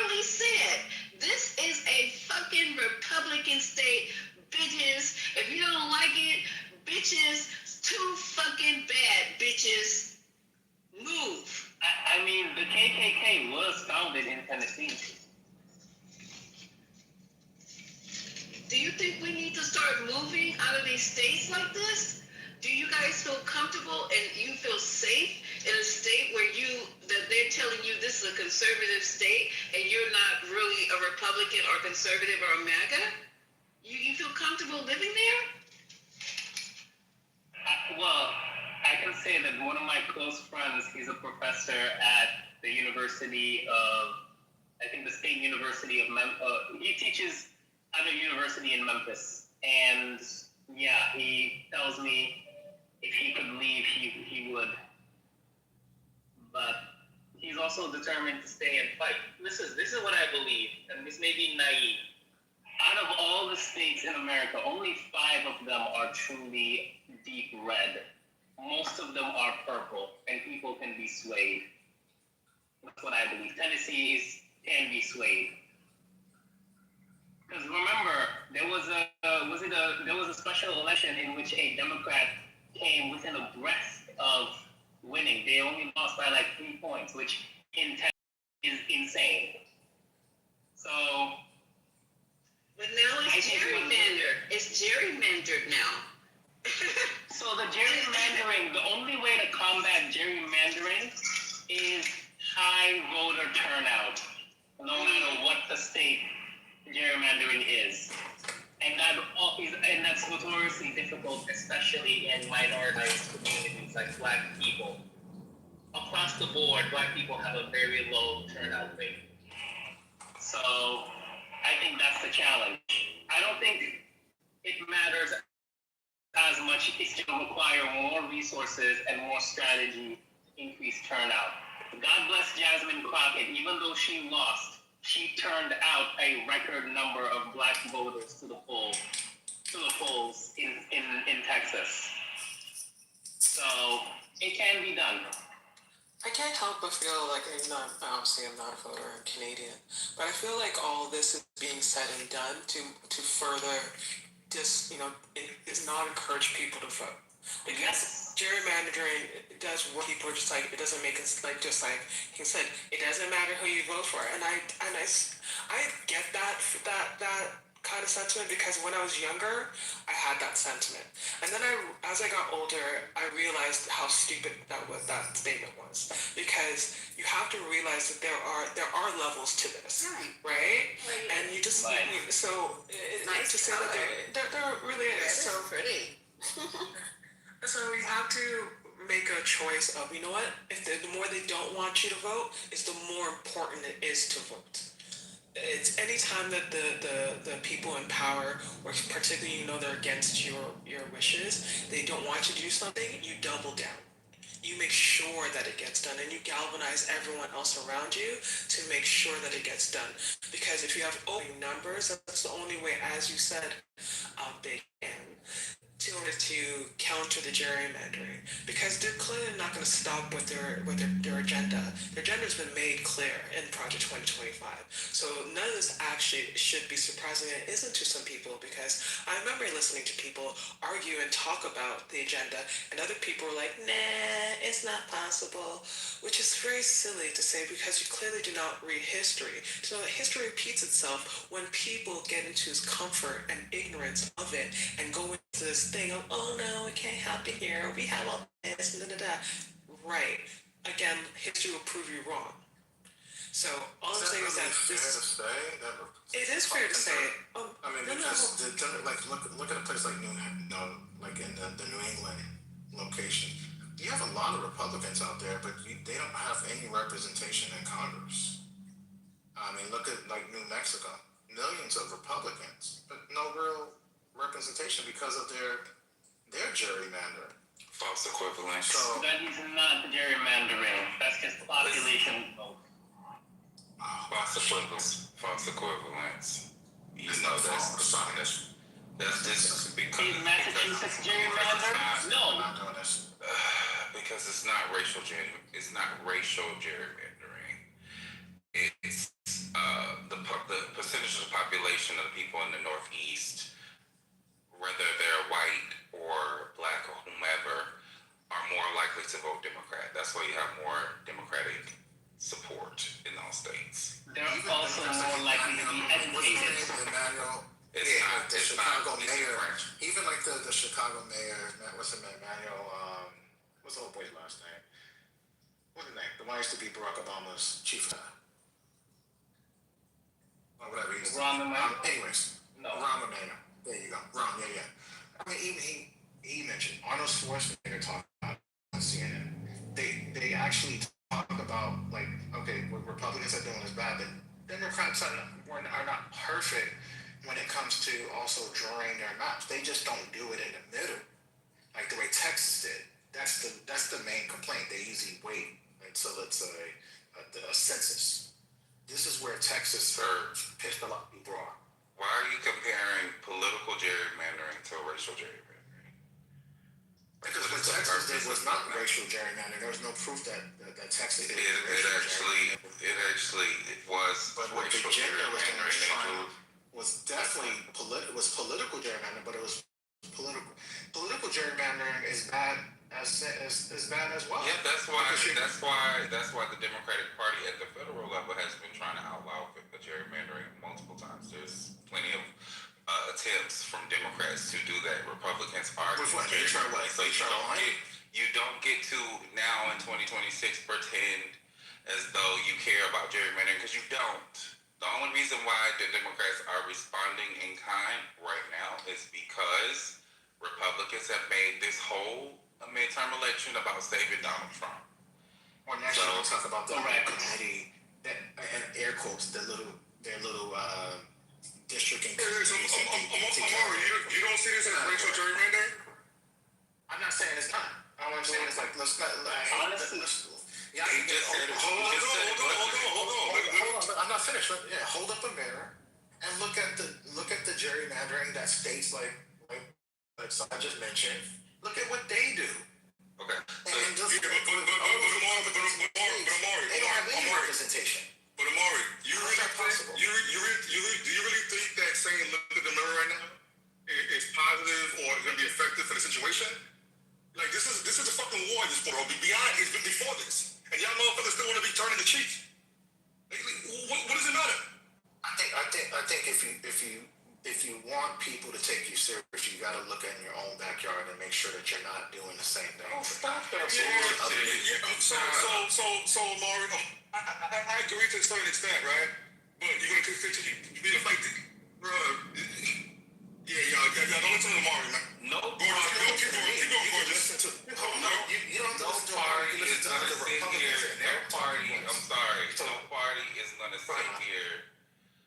party is gonna sit here and allow one party to legally set themselves up to win the House of Representatives all the time. It's either you're going to outlaw gerrymandering across the board, whether racial or political, or you're going to have these outcomes happening now. There's no in between. Stop trying to make it seem like you do not understand why Democrats. You don't have an overwhelming. They have made attempts. This was a liberal issue for a very long time. This was a top liberal priority for quite some time. Who ran on that? To outlaw gerrymandering going back before the 60s. Right. We're post-Trump era. Who's going to outlaw that now? Post-Trump era. Yeah, in Trump. Yeah, you want to go back to that's the person that you support, though. You're saying we're in the Trump era. You want to talk about false? That's not a false equivalence. We're talking about the reality of the situation. What we're saying post-Trump era, there's not a massive amount of Democrats that are running on let's get rid of gerrymandering. That's a fact. You don't have. There's nobody running on that now because you know what? You know what's happening? A fact pattern has happened since when they actually started this journey to now. So events change the dynamic of the races all the time and the dynamic of politics all the time. I pretend as though that's not the case here because Democrats didn't start here. Factually speaking, Democrats have been trying to outlaw gerrymandering across the board. Haitian on the phone? Haitian, you didn't? Haitian, what I'm driving. What's up? You know what's crazy? What you have to understand as well is that they all want power, bro. Like both parties. It's not about fairness for this people. You know, you weren't in last night. I understand that. Both parties want power.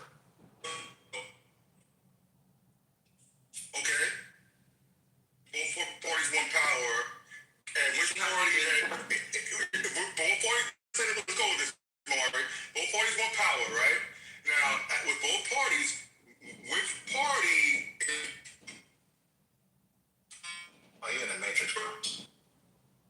You're trying to make a concerted effort, Omari, to flatten the fact that we're talking about racial gerrymandering with the Supreme Court decision, and you're trying to force this conversation into a both sides conversation by saying, well, Democrats do it too. No, Democrats do not. Yeah, we do. Do not racial gerrymander. Okay, so let's take gerrymandering came from a Democrat. No, it didn't. Let's just gerrymander it all together. Just because you're white doesn't mean you're smart. Just go on mute. Bro, so right now, go ahead and mute up. Thank you. Go read a book. Some racist shit right there. So right, so let's say Gorgeous. Sorry, can I call you R? No, you can call me Gorgeous. My name is Gorgeous. I'm gonna call you RG. It's Gorgeous. Okay. Call me. It's still gonna be Gorgeous. Okay, that's fine. Bro, stop.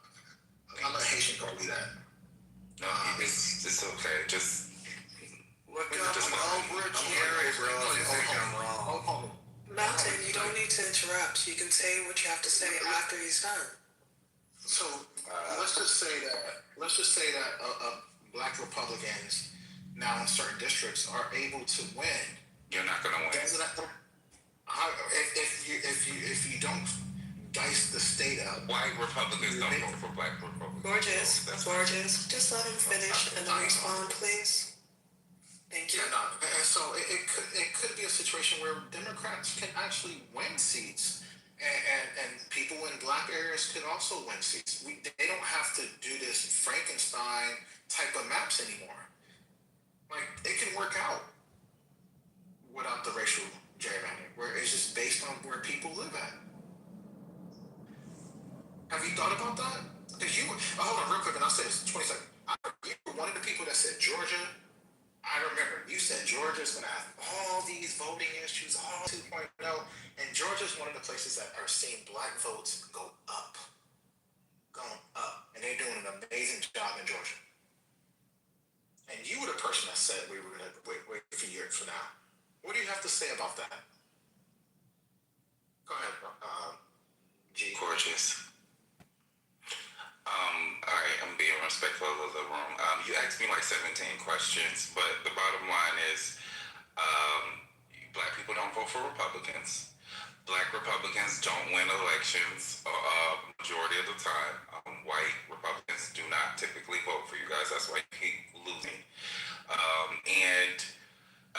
Black people are overwhelmingly Democratic, so to even suggest that black people will somehow vote for a black Republican is an insult to black intelligence, to insult to black voters, because you're saying just because someone that's black is going to be at the top of the ticket, they're going to vote them, as if black people don't think about the policies that they believe in more than they do someone's skin color.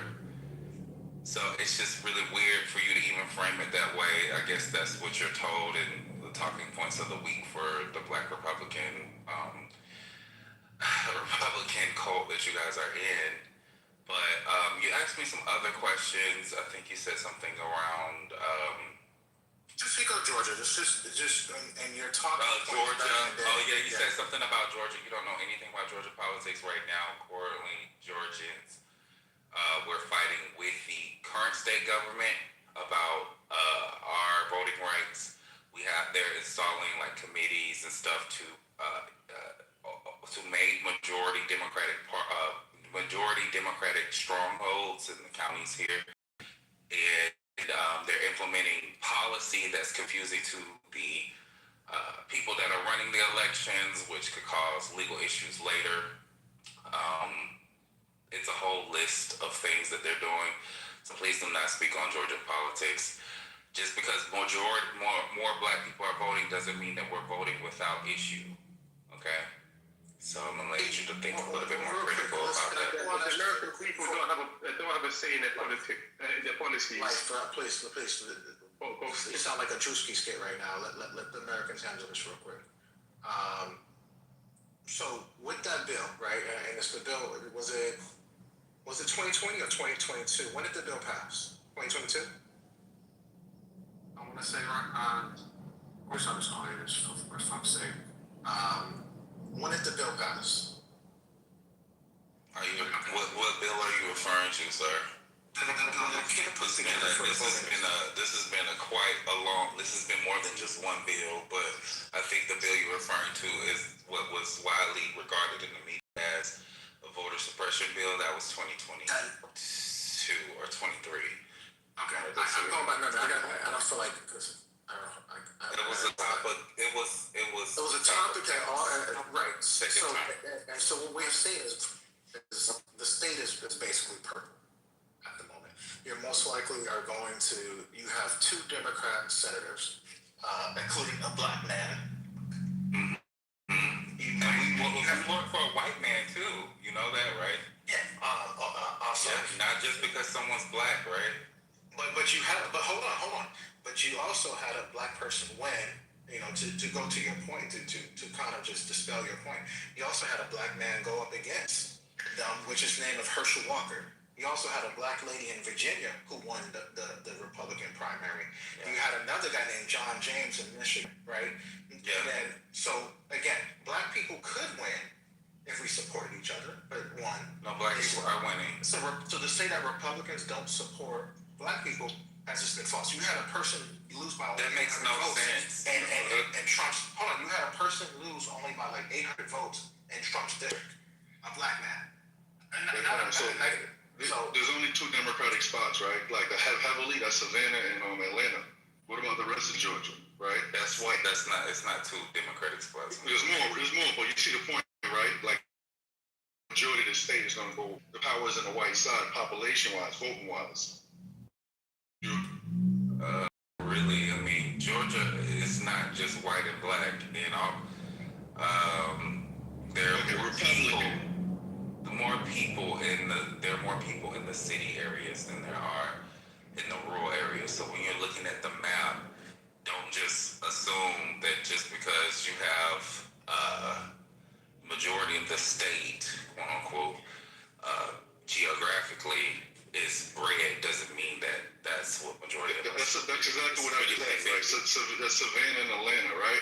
But the rest, let me switch the convert the term to make it proper. Democrat, Republican. The Republicans that participate, keyword, right, or overwhelming, the population is higher that participate than in Atlanta and Savannah. And Savannah are the high points of the Democrats. Is that not correct? We didn't characterize it that way. I can't agree to that, but you wouldn't agree. But I would say Georgia right now is pretty split. It's pretty. It's like half and half. Name a case, pretty purple. Wait, can you name another case outside Savannah? Maybe Macon, Augusta, right? Again, high population of blacks, and the participation does not outdo the Republicans. That's what the problem is. I mean, we've outdone Republicans multiple times in this state. In the state alone, right? So when was there a black governor? I mean, we haven't had a black governor, but I mean, black senator?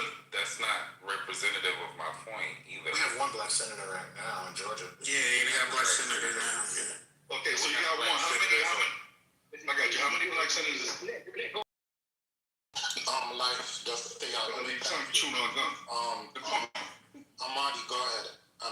So it's between Amadi and Gordon. Face. So my point is right here. We're making I'm gonna make this point, and a lot of people heard this before, right? Black people only represent between 9 to 12% of office around the country. My whole point I'm trying to make is just not enough participation. You're going to lose from the start if that did not grow. That has to grow. Right, and I think Amari had a good point where if you spread out geometrically, right, like algebra, like throughout the whole state, and then grow the population, then no matter what they do, you'll win. But the population's not growing, and people are not in the right spots. If they change the map, if you're in the spot, then there's nothing they can do. So you got to spread out evenly, and then grow your population, and hopefully everybody has a cohesive political understanding. nothing else is going to work. It's just not like that right now today. Everybody want to stay with Atlanta being the center of the universe. If they redline where you want to live so that you can't move to where you want to go, how are you supposed to get around that? Because redlining still happens to. Okay, I got you. If you buy a house, I got you. Let's stay away from redlining. If you bought a house with a trust fund, they don't know who's coming in. But we can move on. I just want to address that point because obviously black people's political power is not in our numbers, it's in our strategic, where we are located in each state. Most of the states where there are huge black hubs like Philly, Milwaukee. A lot of these states, the Democratic Party is dependent on the black vote in these states. So if you disenfranchise black voters in those states, Republicans automatically get an advantage. So it's more of a strategic power than it is anything else. We're not going to outpopulate white people in this country. I thought that's pretty obvious, but I forgot your original question. And that shouldn't be the goal. That shouldn't be the goal to outpopulate, because again, we're two black people and we don't have the same politics. The goal should be the person who can win the people, like the way Barack Obama could, who can galvanize black people, white people, Asians, all genders, all sexual orientations. That's the way to winning, with your ideas, not with this thing that you have to gerrymander, and that goes for both parties. But you're saying that it goes for both parties, but your party, the party that you supported, even though you're gonna say I'm not a Republican or whatever you're gonna say. I'm not. I literally just. Okay, I get it. We know the playbook by this point. The bottom line is people that you have aligned yourself with. By way of your PTR. The people that you've aligned yourself with has made it clear for decades. Come on. I know, I get it, I understand. The people that you have aligned yourself with have clearly been against getting rid of gerrymandering for decades, even when Democrats were trying to play fair. So you are trying to force this conversation around racial gerrymandering to be about political gerrymandering because you don't want to acknowledge the fact that this is a racist act. Why is it every time when something racist happens in this country, you both sides it? Like, why can't we just address the racism that's going on as of your party? Oh, easy. The same reason. Hold on. That's the same reason why when something that you just admitted to, finally, I'm glad a Democrat came on the stage and admitted to, that's been happening for decades, well before Trump. Why does your party immediately blame Trump for everything? You see how that works? So I'm glad that you were honest. I'm glad that you were honest for once and said it just wasn't him that's been trying to do this, but it's something that has been going on for decades. So you guys heard it on this stage from someone who will go on another stage and blame Trump, who will go on stage and blame Trump for all of this, but then just recently just came out of both sides of his neck and said that it's been happening for decades. So thank you. That made no sense. No, because I said that. It makes sense because we've been saying this has been going on well before. Did I blame Trump though? Exactly. Before when we had. Did I only say Trump? I said you blame Trump for everything. No. Yeah, I didn't even utter Trump's name. I just said your party, and you don't want to address it, so it's clear. I'm not a Republican, so you can't say my party. So I get it. Okay. It might be not a party, so I'll let we can move on. I'm a conservative, bro. I'm a conservative here, man. Are you a Republican now? Are you a registered Republican? No. Okay, so gorgeous. Who are you talking about when you say? I guess I am. Yeah. Omari, you're not gonna play in my face, okay? You have a meme on your PTR. I've seen your tweets. I've listened to your rhetoric for the last however many years, even though I'm not really on this app as much. Yeah, I've turned. I know what your political ideology is at this point. So let's I'm a Clinton Democrat, more or less. I get it. Okay, whatever. I'm like a Harold Ford Jr. out of Tennessee. That's on the 5. I see us as potentially the Democrats going back to the days of common sense, where people like Chuck Schumer and Nancy Pelosi and them believed in borders, believed in sovereignty, believed in different things that I believe in. And Democrats used to believe in that until their voters started switching, and then just like a light switch, that I'm in. You say you hear my light switch? This is them. Okay. They turn it up. Now they have to believe in everybody gets health care regardless of who you are.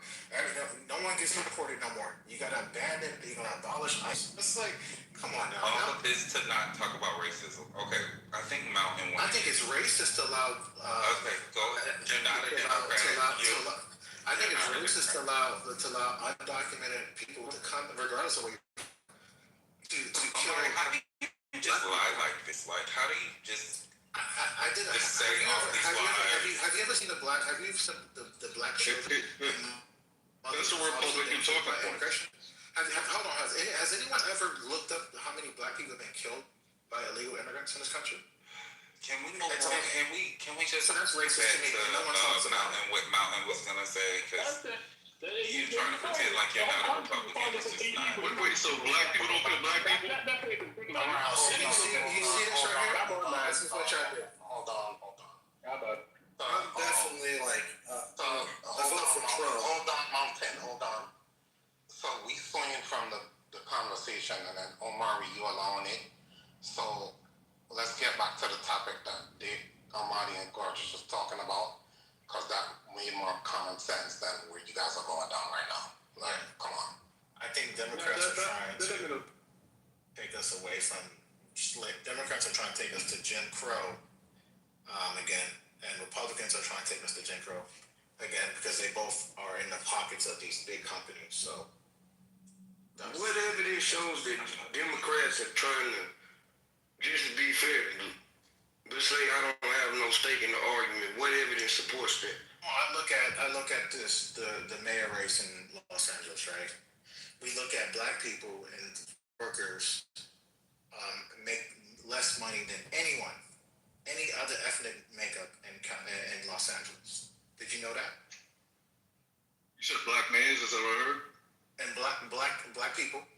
For black people, okay. In Los Angeles, black people have the highest unemployment, but yet we're in a state that taxes us to death. We're in a place that says they have all these services to help people, and that they're monitoring what's going on.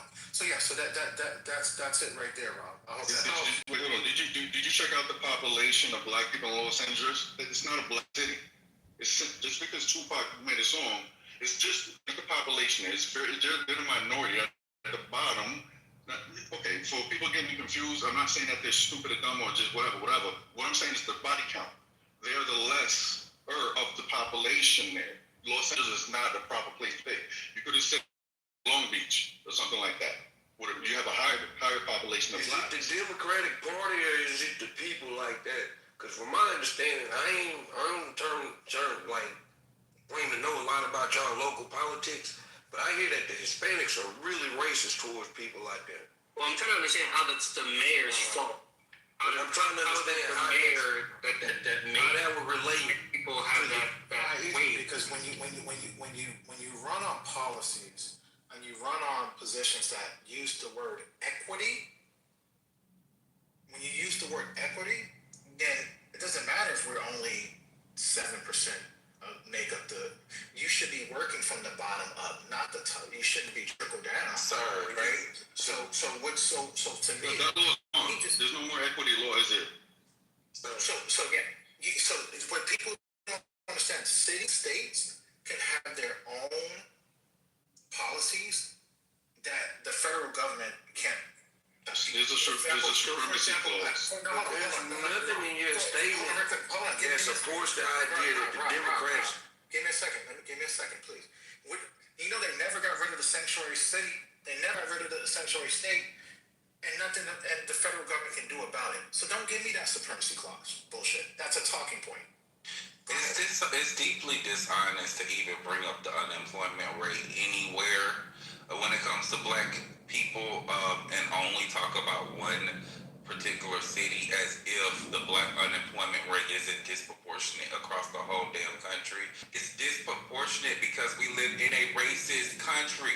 But we can never address racial issues because people like you spend so much time talking about we're race baiting, so we can never have a conversation about race when things are happening to us on the basis of race. I agree. So if you really care about this issue, you wouldn't spend so much time talking about how we complain about race and we doing this and trying to excuse the fact that the Supreme Court just ruled that we can be 3/5 of a person again, because that's effectively what they just did.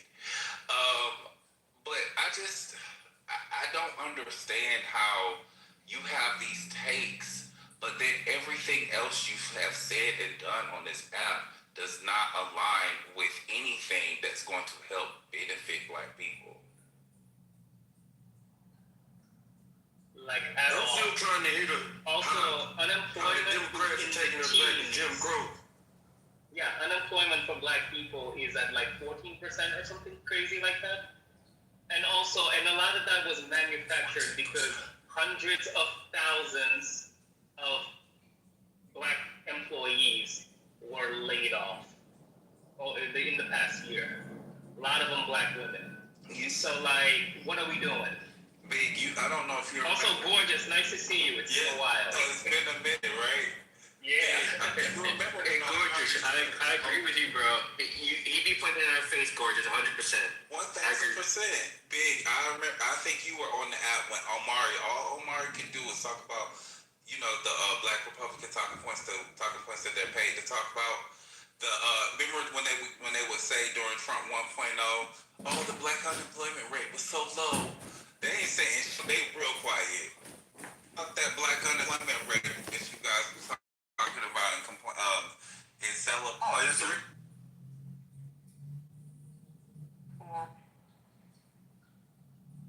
Focus, son, cause you can't focus. Be focused. Don't focus on that part. Come on back to key. Well, he threw me off. Okay, well, get back on target. But see, that's the thing. You can't play the game. The game is staying focused and say what you gotta say. Now, come on now. Let's go. That's the game. Let's go. Come on, King. Well, and to your point, yeah, Donald is, he's Netanyahu's bitch. But you said this already. Go Look how deeper. hard it was for you to say it. You see how hard that was for you? Y'all have invested, you're a grown man, 50-something-year-old man. You have invested your own, hello, what'd you say? He said 62. 62. You're 62, you're a baby boomer. And it struggle for you to say that about an old white man. This is a cult. I'm glad people see it.